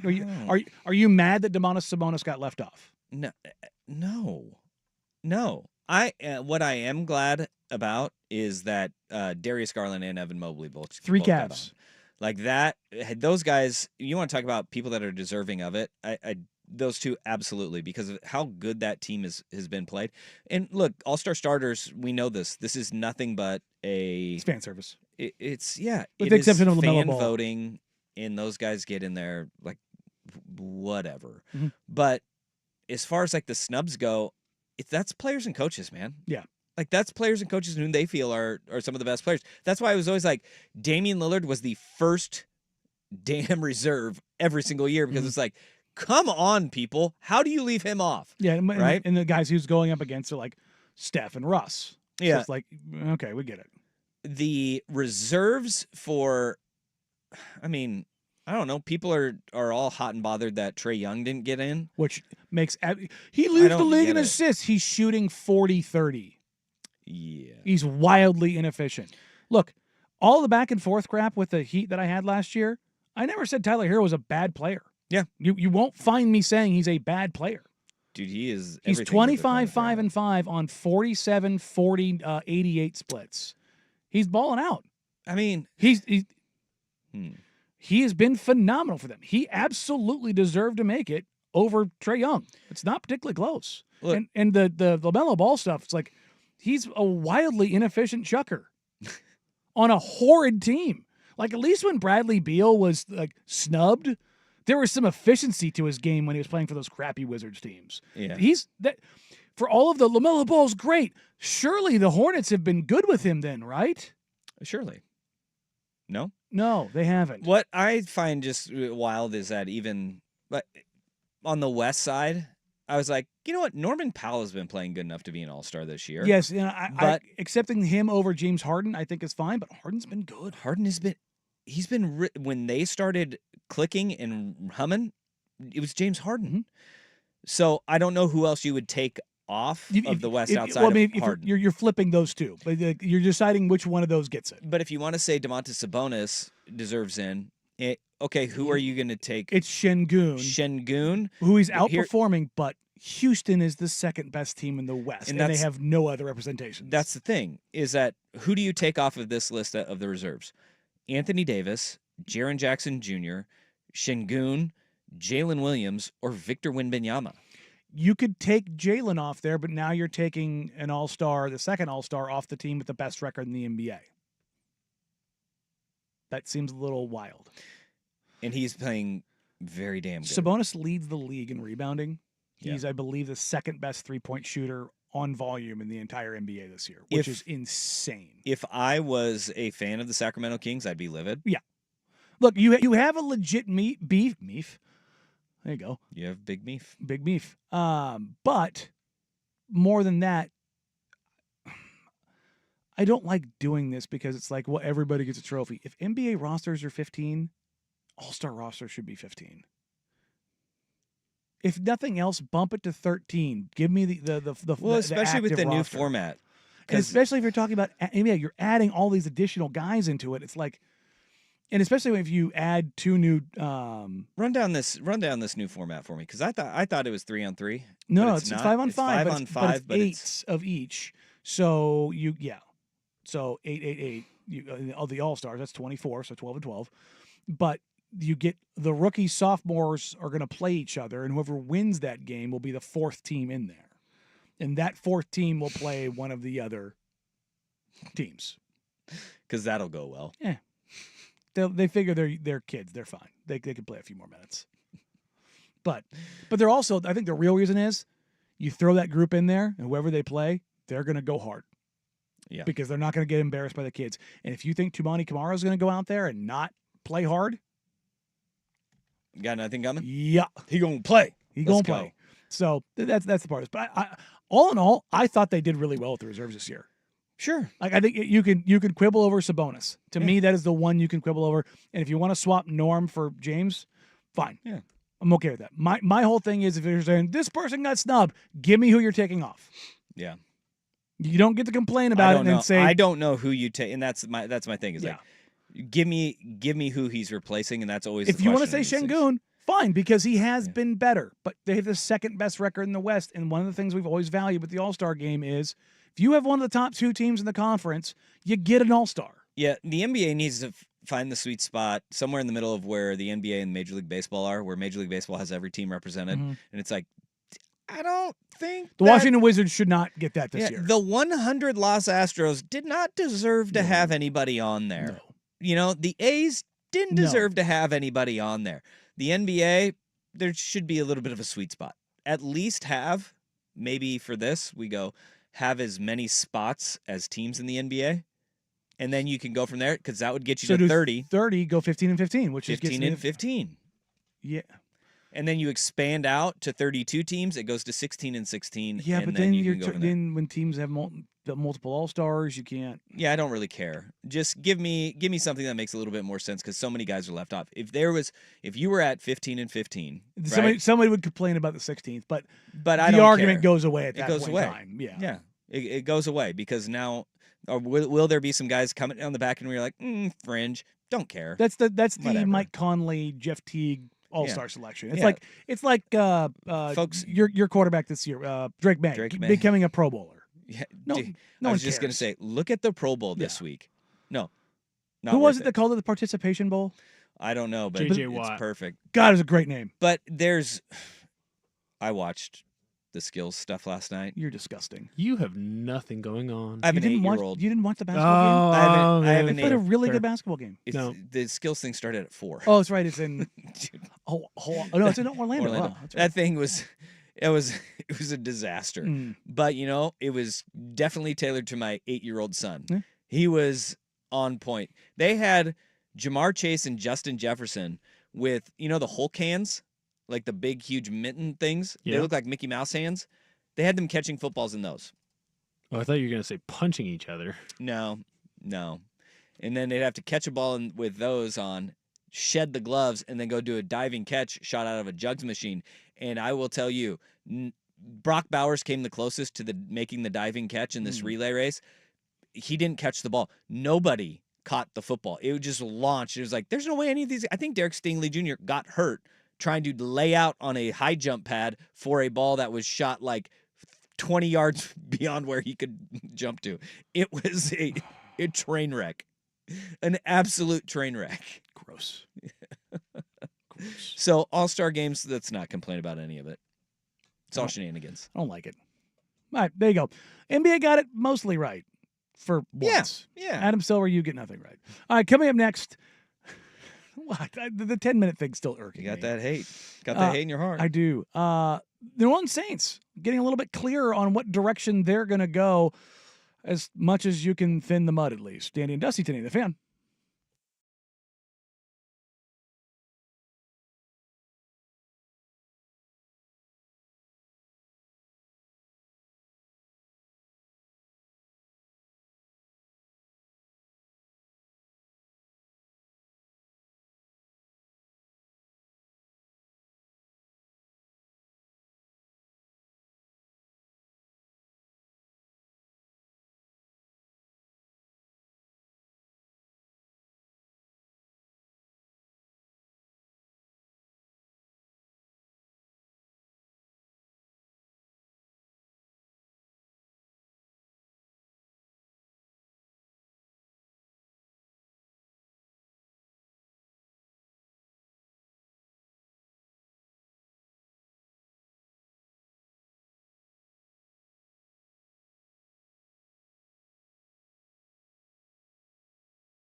The Sports Center update on 1080 The Fan.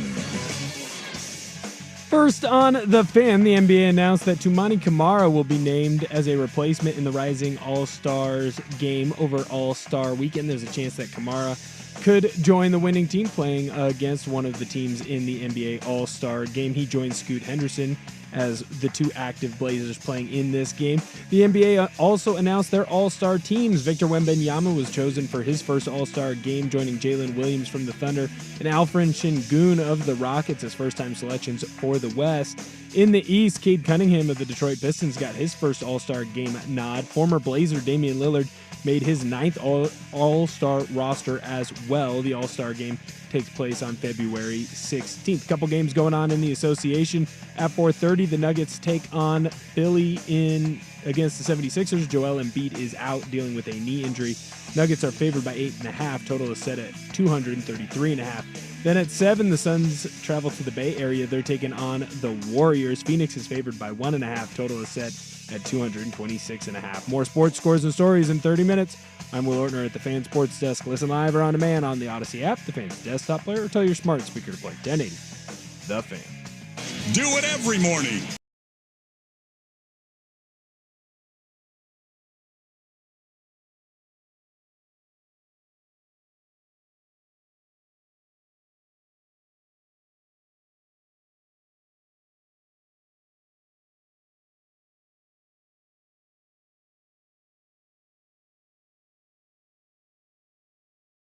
Ducks, Beavers, Blazers, and more. Football Friday with Danny and Dusty on 1080. Take the fight to them. The Fan.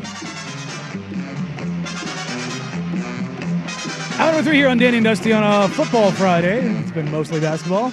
That's right. Deal with it. No, it's been awesome. Well, I mean, if there's something to talk about. It's more fun that way. Yeah.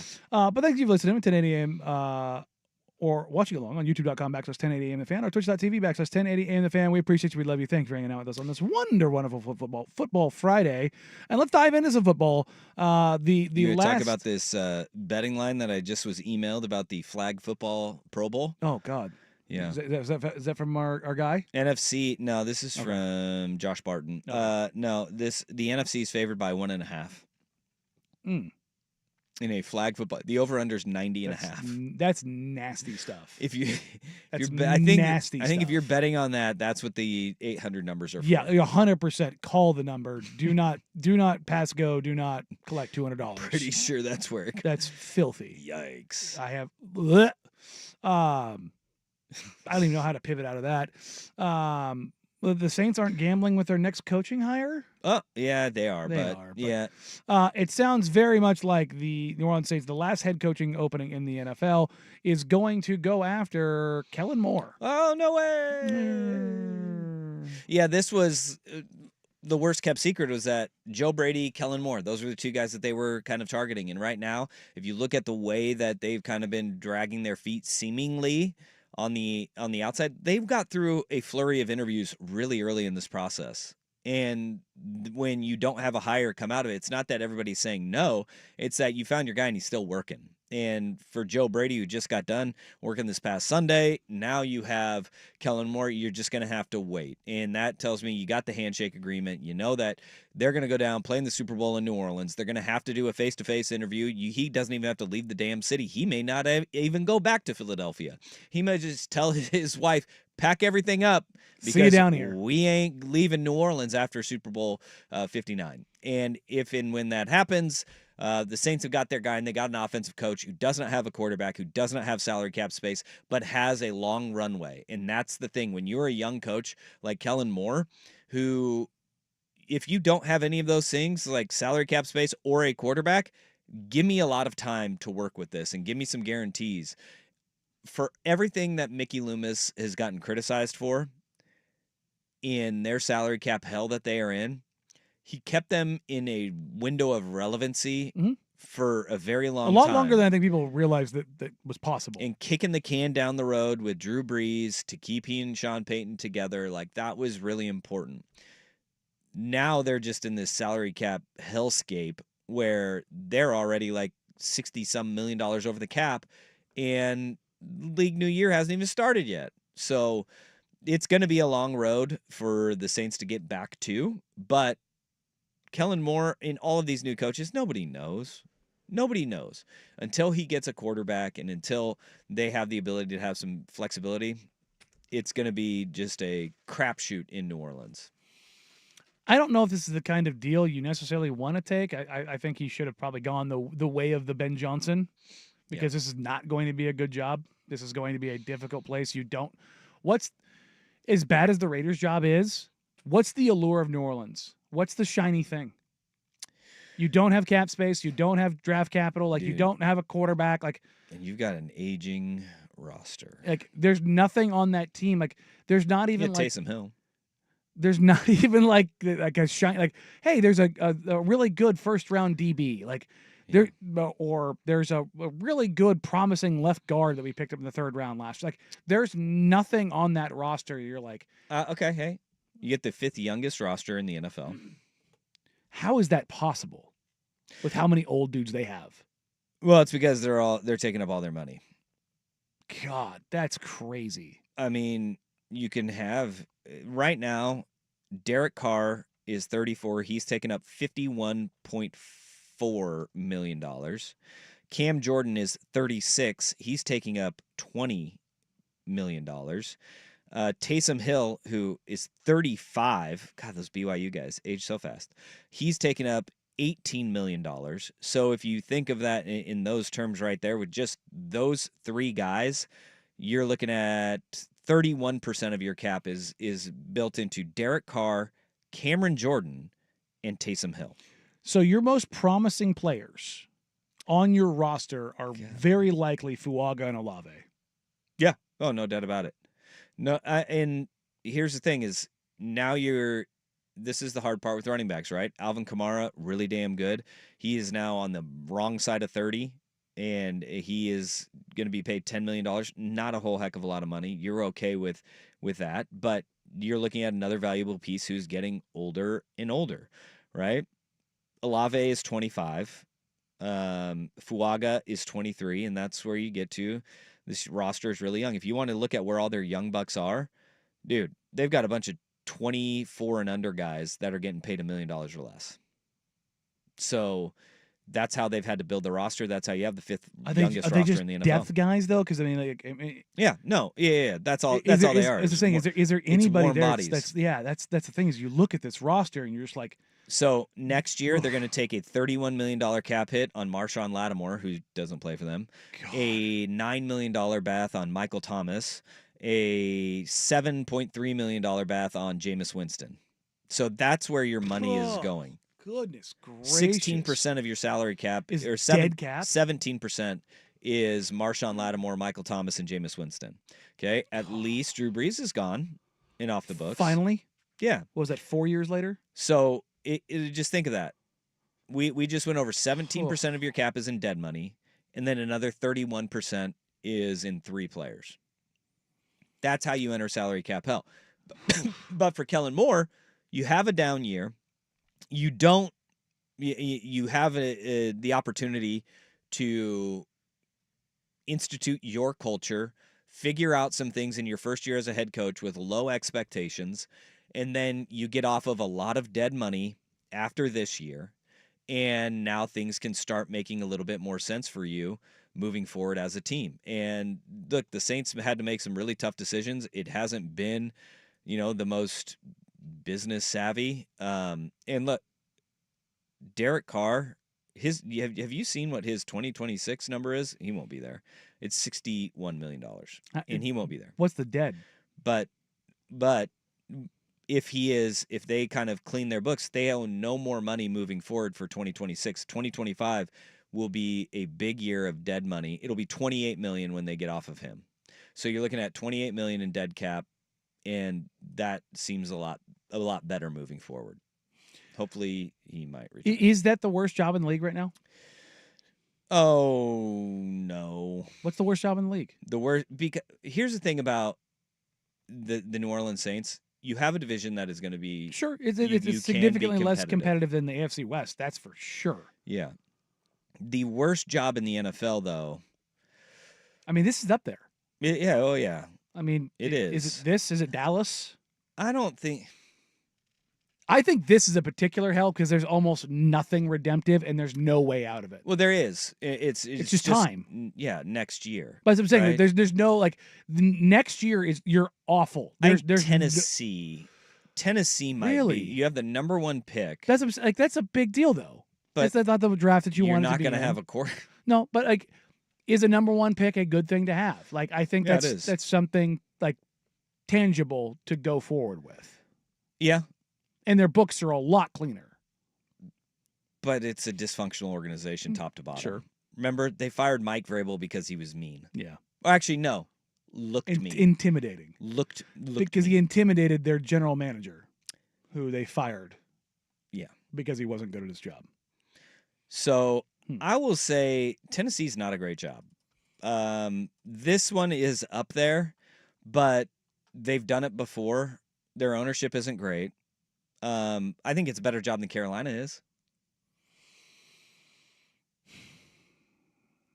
Because getting the number 1 pick doesn't mean that you're going to find the guy. Yeah. We saw vast improvement from Bryce Young at the end of the year. I still don't believe. But you're telling me the ownership is worse in New Orleans than Carolina?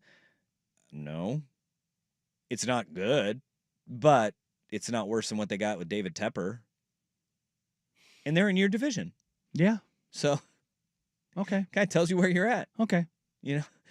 And then It's one of the worst 3 jobs in the league. yeah, the Jets are up there too. Just because Woody of everything Woody Johnson Yeah. and being the New York Jets. Yeah. But there's no shortage of talent there. That's for damn sure. No. Like, No. you've got dudes And that's on that roster. that's what might make it worse. Is that you have Yeah. you have dudes and you've had dudes and you just can't you're get out of still- your and way. You're still constrained because I hope Aaron yeah. Glenn does a good job there though. I do too. I like Aaron No, Glenn a lot. I mean, they keep trying the culture, guys. Yeah. It's just to try to. I mean, the culture might just be broken because there's no amount of culture you can fix when your owner's that bad. See, Commanders, Washington. Yeah, buddy. It's not like they didn't bring in coaches that were culture guys. No. Ron Rivera was a culture guy. Mhm. Like we talked to the guy and when we got done with it, it was like, you want to But- run through a wall? I will say the worst culture guy in the league was the owner when Ron Oh yeah, Ron Rivera was the that's what I'm coach. saying. Like, there's no amount of culture guy that can Yeah. compensate for Yeah. crappy culture owner. Yeah. That's just so toxic. Yeah. So, all right. So there you go. There's your final coaching news in the NFL. Looks like it's very likely going to be Mr. Kellen Moore Oof. for the New Orleans Saints, which I didn't think they'd go that way when it all was all said and done, but it's an interesting spot to land. The pride of Prosser. Mm. Kellen Moore. There you go. All right, coming up next, we're going to pivot back to some basketball because Yeah. there's some audio that came out from New Orleans, of all places. New Orleans, the Boy. epicenter of sports right now. And this is something that I've tried to push for a while now when people talk about players not playing. Organizations have a lot more say than people think. Coming up next here on Danny and Dusty, Danny the Fan. Hello,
Adam Silver got up the other day and talked about all the things that are wrong with basketball, which stop doing that, oh, God. It bothers me so much. Well, I think there are plenty of things that people are complaining about. Sure, there's plenty of things that people complain about in Major League Baseball and complain about the NFL. Don't get up there and talk about how much your product sucks. Yeah. Easy way to fix things. Number one, start games on time. Somebody did the research on it, and ESPN starts 14 minutes later on average than their posted start time. And 14 minutes is egregious. I don't think that but I think TNT's worse. I know that the numbers didn't back it up, but they have such small sample sizes. The second games never start on time. Never. Like, they'll tell you 7:30, and a Blazer game's going to start at 7:45 at the earliest. 7:50. Yeah, 7:53 I think is usually when it starts. It's like, yeah, that's a problem. But also, the product is much harder to watch, which is an issue because of The lack of landscape of contact. Lack of contact and the rules that they just said, nope, instead of peeling back the rule book, we're just going to add this rule. So now it's an impossible game to officiate. And last night, Casey Holdahl made a great point on Twitter when he was like, the commissioner wants to make a change in something. How about not have a 5-minute review in a game that's 19 points right now in the fourth quarter? You don't need to expedite all of your reviews because those take far too long to decide any review in the NBA. It does not need it to any sport. Your reviews take too long. Major League Baseball actually does a pretty good job. They do it relatively quickly. Every other sport, it's absolutely egregious how long your reviews take. Yeah. It does not need to be that long. If it's not immediately discernible, pack it up, keep it moving. Yep. Boom. Gone. Review process takes too long. And then also, like, Adam Silver acknowledged the fact that, if you're going to acknowledge anything that went wrong, maybe your entity leaned into the highlight culture a little bit too much. Yeah, when you lead out your press conferences with impressions, which, again, stop doing that. It's basketball, not TikTok. Drives me insane. This is old man shaking fist at cloud. Yeah. Look, I get the highlight culture stuff. It's fun. Start talking about the game. Make the game matter. And when you start talking about parts of the game and discounting everything else, the actual product on the floor, this is what you get. I think the biggest part of this, too, is the season is 82 games.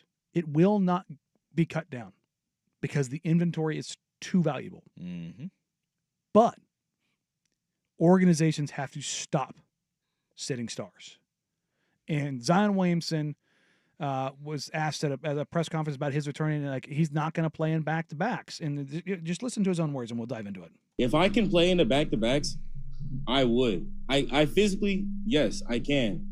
But I work for the Pelicans.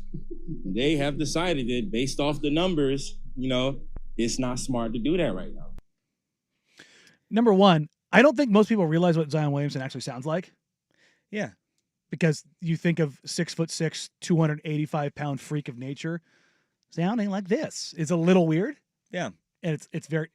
I kind of like his voice. No, it's comforting. Yeah. Like I've talked to Zion in person a couple times. It's honestly since he was a kid. It was the first time I ever talked to him. It caught me off guard. I'm like, oh God, that's not the voice I expected to come out of you. The big thing there is he says, because I work for, and he took a look over and there's a Pelicans logo behind him and he's like, the Pelicans. Yeah. By the way, same ownership group of the New Orleans Saints, the Benson family. And if you're gathering kind of what we're putting down here, not great ownership there. But also, they're trying to protect their investment because they've paid him a butt ton of money. We talked about this with Joel Embiid yesterday, in that Joel Embiid has played 446 games, sat out 400 of them, and in the 400 games he sat out, he's made $125 million sitting out of games. That's not all on Joel Embiid.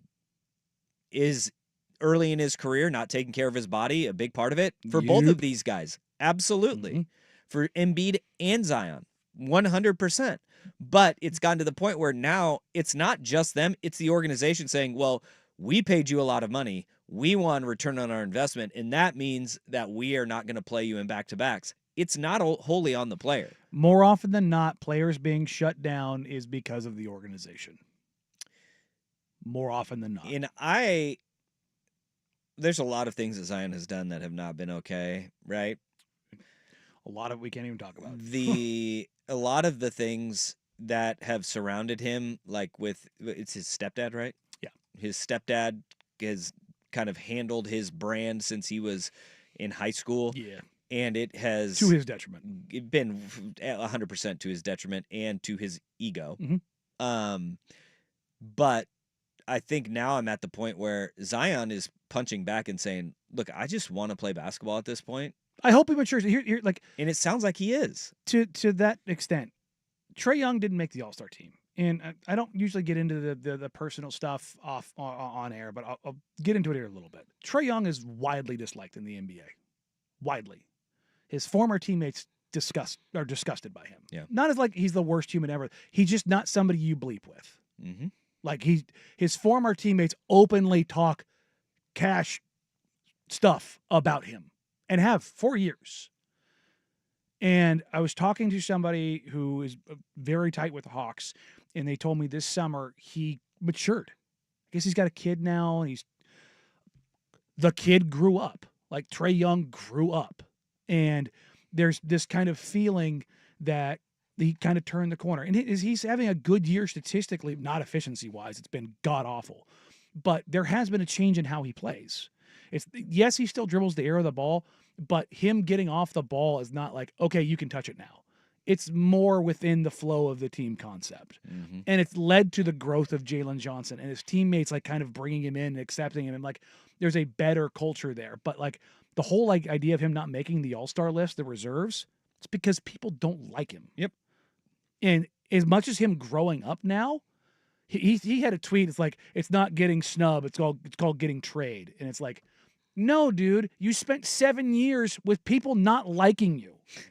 And look, shouts to you for like maturing and growing, but they're not all just going to make the switch just because you finally grew up. And it's to Zion, it's the same extent. I hope he grows up. I hope he figures it out because he is so dynamic, so explosive, so unique, so much fun to watch. Same with Trae, very different styles, but like they were catered to. They took advantage of things, both on and off the floor, to their detriments. And it's like, this is part of the stuff we talked about last week. Yeah. The whole idea of like kids getting too much and why staying in college and making your money there, maturing, not only on the court, but off the court, like just coming to the league with a better understanding because you will get out of pocket very quickly. Look, to be quite honest, it's being an idiot when you're young.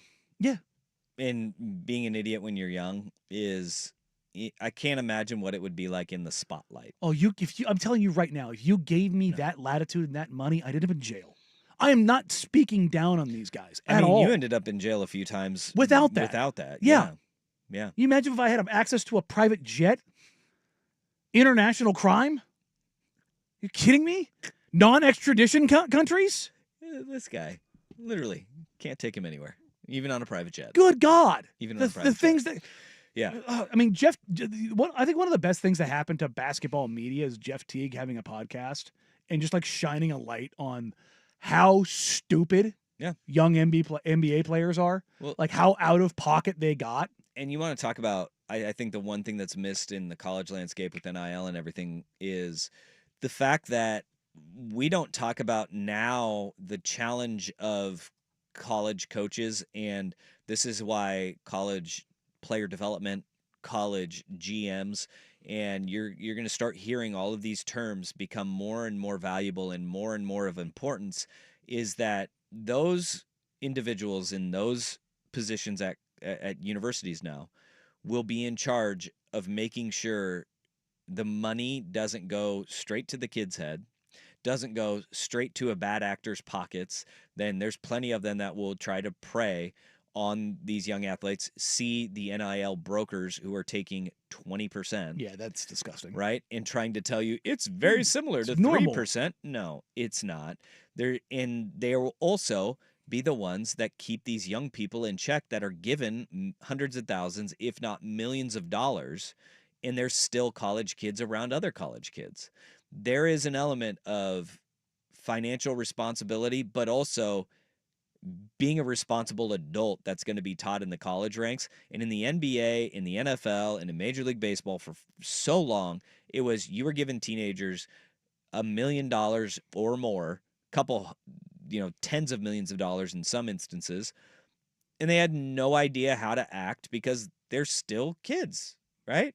That's the thing about LeBron James. Like, you say what you want about LeBron. He has and handled now this he damn near does flawlessly. not have any semblance of what being a normal person No, is. self-awareness is not something that exists for him.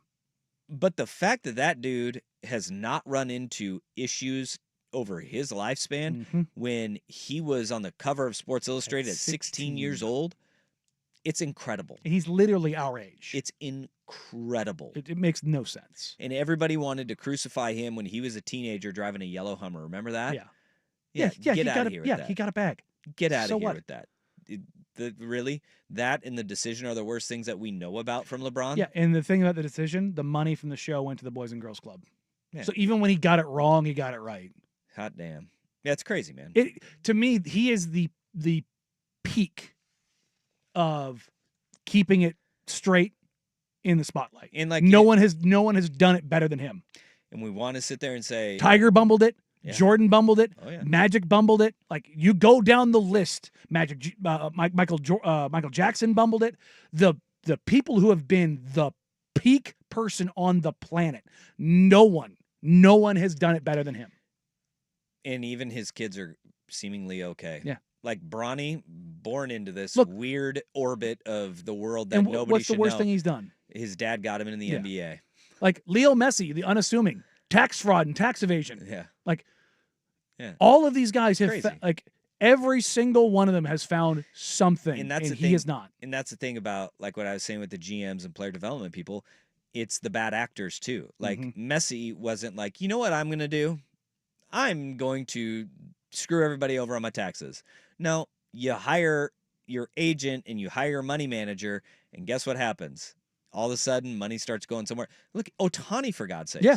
Ohtani's interpreter is siphoning money off the top because, like, he was like, this is somebody I can trust. Nope, wrong. Turned out the guy that LeBron trusted, who was selling jerseys out of the back of his car, Is now the most powerful agent.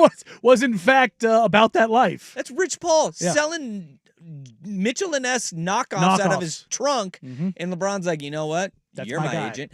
And it turns out, worked out really well for him. 1 in a bajillion chance. For now. I still think the other shoe may drop. I don't know. Yeah. But and he's dating Adele. Yeah. I don't know.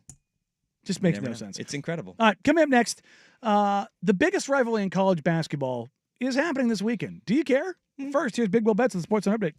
This is a Football Friday edition of Danny and Dusty. Brought to you by the Odyssey app. Now, from the Fan Sports Desk, a Sports Center update on 1080 The Fan.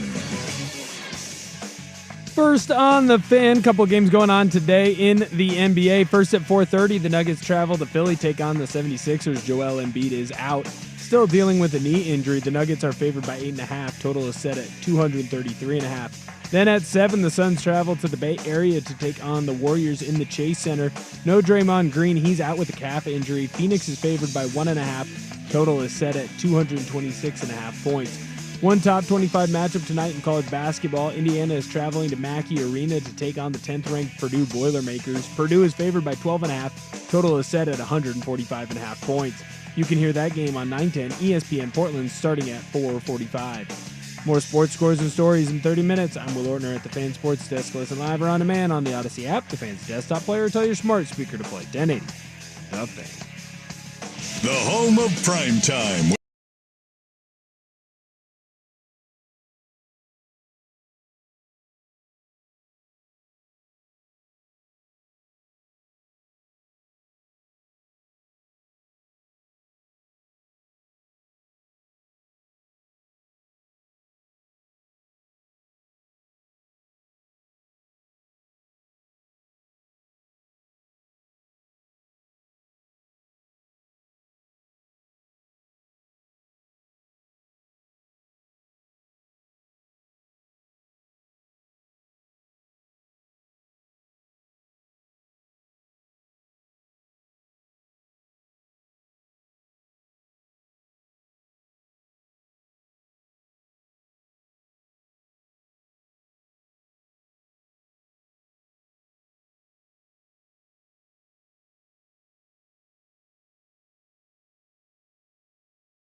1080 The Fan. The showdown in tobacco country renews its rivalry this weekend as Duke takes on North Carolina. All right. Do you care? Yeah, I do, because Cooper Flagg is playing in the game. So I will care a little bit. In rivalry games, like, everything's ratcheted up a few more notches. And so that, to me, you get to see how somebody reacts in pressure. Ryan McGee, ESPN, he wrote a really good long piece about this. Like, Cooper Flagg, you've experienced a lot. You have no idea what you're getting yourself into tonight. As a heads up, McGee is a North Carolina born and bred guy. Yeah, buddy. And people obviously realize that there's a rivalry between Duke and North Carolina. I don't think people understand just how close they are. Geographically, it is 11 miles. Isn't that nuts? Like, that it is one of the closest, like, rivalries, like, in sports. Portland State has to travel further to go play their home football games. Oh, God. I'm not joking about that. That's so, like, but it also puts into reference just, like, how close this is. Yeah. It's a 10-minute drive. Yeah. Like, Duke and North Carolina intermingle with each other all day, every day. That's crazy. Do you think, like, there's apartment complexes where there's, like, Duke and North Carolina students living in the same apartment complex? Yeah, look, well, I was going to say there's a level of broke, but, like, even though North Carolina's public, there's money around there. Well, I know, and, like, college students are just college students. You're just looking for the place that'll afford you the most beer money. I mean, exactly. I mean, that's how you pick your place to live in college. Indeed. Shout outs 3000 Nova Drive, where I live. And how close you can get to cheap beer. Yeah, we were right next to the Bi-Mart. Mm-hmm. Whew, ain't that the truth? It matters. It actually does. You know? It does. It does. Because you don't want to have to carry that a long way, because sometimes you don't have cars. No. Yeah. In fact, I'd argue a lot of times you don't have a car. If you're responsible, yeah. You probably should. And if it's in walking distance, get you out a lot. It's perfect. Yeah. Duke, North Carolina does not have the juice this year. Not because Duke ain't bringing the juice, because they've got the best player in the country in Cooper Flagg. Not even likely. He's the number one overall pick. If somebody doesn't pick him number one overall, it's because his legs fell off. Yeah. Yeah. Well, there's that. It's done. It's so far done. It's Victor Wembanyama all over again. As far as how done this is. But to look at North Carolina, like, North Carolina is 13-9 on the year. Okay? They're not good. They're going to miss the tournament unless they win the ACC tournament. But this is the crazy thing. They've gone on the skids. They've lost 3 of their last 4 games, and they have losses to Pitt, Wake Forest, and Stanford in that stretch. Prior to that, these are their losses. At the time, number 1, Kansas, number 4, Auburn, a Michigan State team that did not lose in the month of January. No, they've for the first time ever, Tom Izzo was undefeated in December and January. A crazy 10th ranked Alabama team, a 7th ranked Florida team, and then Louisville, which is always pesky. Their game, and they're now ranked 21st in the country. Okay, so it's not like their losses have come to scrub teams until you get to 3 of the last 4. And this is exactly what happens in this rivalry, right? Is where you sit there and you go, yeah, it's not Duke's year, not Carolina's year. And what happens? They go and they blow the doors off the other team. Yes. And for reference, Stanford beat them 72-71. Wake Forest beat them 67-66. And then you had a 73-65 loss to Pitt. Crazy. So they've all been close. Yeah. Now, some of their losses earlier in the season, not as much. Alabama, 94-79. Michigan State was a 3-point loss. Auburn was a 13-point loss. And Kansas was a 3-point loss. So they've been there, but they just haven't been able to get over the hump. They don't have the dude this year. Well, Duke does. I'm excited. Boy, I'm excited for that. This is a good weekend to have it. I feel like the ACC did the right thing by looking at the sports calendar, and this is what I think a lot more conferences need to start doing, is saying, all right, hey, college basketball, why shouldn't college basketball own this weekend? Be front and center in a weekend that nothing else is going on. Take a look at what's going on tomorrow. There are 3 great SEC matchups. Starting at 9 o'clock, you've got number 5 Florida, number 8 Tennessee are playing. 2 of the best programs in the country. They both play real slow. Top 25 matchup of Missouri and Mississippi State. Won't do anything for you as far as the brands go in basketball, but those are good ones. Arizona plays Arizona State tomorrow. Like that's a rivalry game that you have where it'll give something for the people down there to care about. You've got Auburn Ole Miss, top 25 game. And they've got the second best player in the country in Janai Broom back after a sprained ankle. Kansas State plays Iowa State, which I think at the beginning of the year you were thinking that's probably going to be a pretty good game. It probably won't be, but you had two brands at the beginning of the year. They said, hey, I think this may be a matchup that people are going to want to keep their eye on and they're going to want to watch. You get Tech versus Houston. That's going to be a really good game. Yep, that's going to be a good game. That's going to be good UP basketball. Pepperdine, just great matchups all around the weekend. No, UConn Marquette. That's why I'm going to do it. Like they're Portland like, State, Montana State. And the other one, so the main card is Duke, North Carolina. Mm-hmm.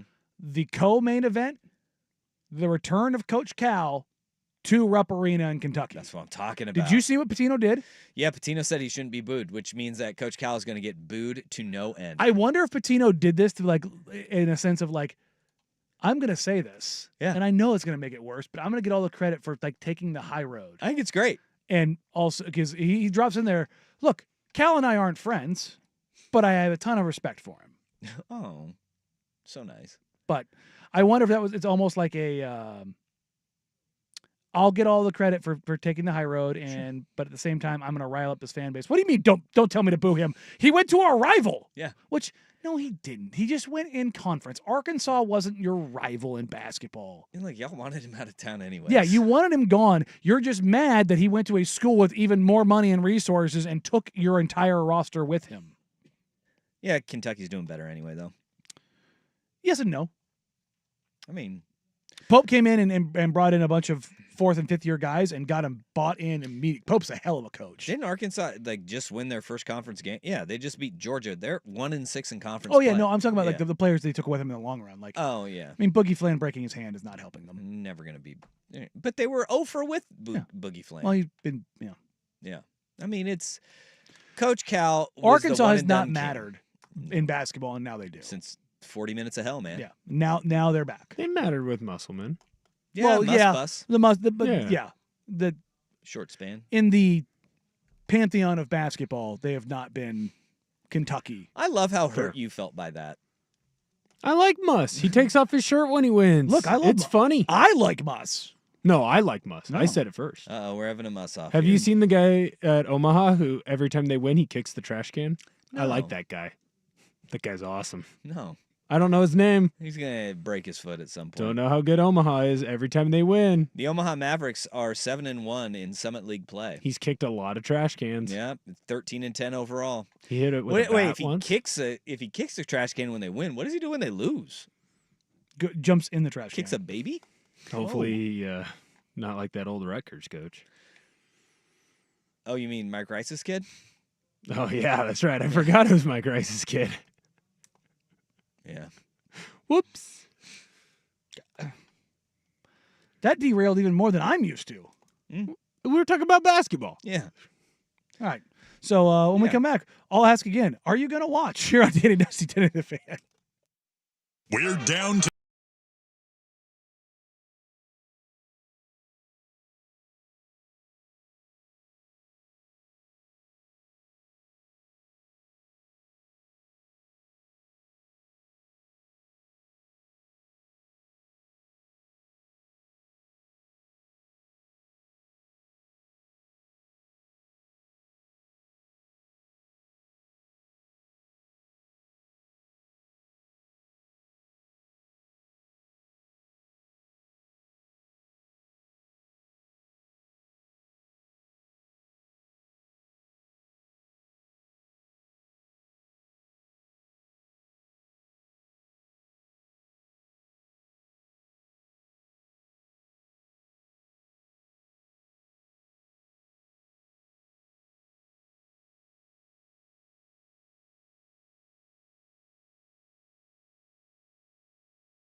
Courtesy of Tankathon, you have now run multiple simulations for the Portland Trailblazers in the mock draft lottery. How did it go? Not well if you're a Blazer fan. So we were talking about this in the first hour of the show. If you missed it, check out the audio vault on the Odyssey app or 1080thefan.com. I ran it 30 times, okay?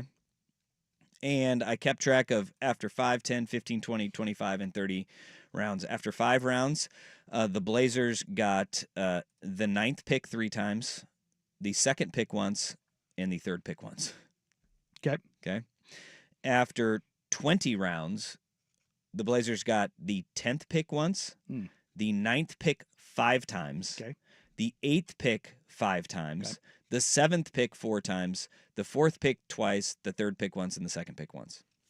So you're looking at 11 of the 20 came 8, 9, or 10. Mm-hmm. After 30 rounds of it, the Blazers got the 1st pick 1 time on the 21st push. The 2nd pick once, the 3rd pick twice, the 4th pick twice, and then the 7th pick 7 times, the 8th pick 10 times, the 9th pick 6 times, and the 10th pick once. It does feel like doing that. Yeah, there's your chances right there. That's not reassuring. So at you're all saying there's a chance of not landing. I mean, just to think of it, there's four of the 30 were in the top 3, and then 10, 23 were 7, 8, or 9. The big drop off isn't necessarily the number 1 overall pick. You go from 14% at the very top to where Portland's at right now, and number 7 at 7.5%, a little less than half. The big change is between 5 and 7, and that is a 42% chance of the top 4 versus a 32% chance of the top 4. That's the real change, and that's really where you're going to get hit, because that is a significant difference. It's big, man. Yeah. And I have this, look, Cooper's the best player in this draft as far as potential. Dylan Harper is a guy I think can be all NBA. And I'm a little conflicted on Ace Bailey, but I think there's 4 guys in this draft, maybe 5, that you're looking at as like out of the gate all-star potential guys. After that, you have questions. Doesn't mean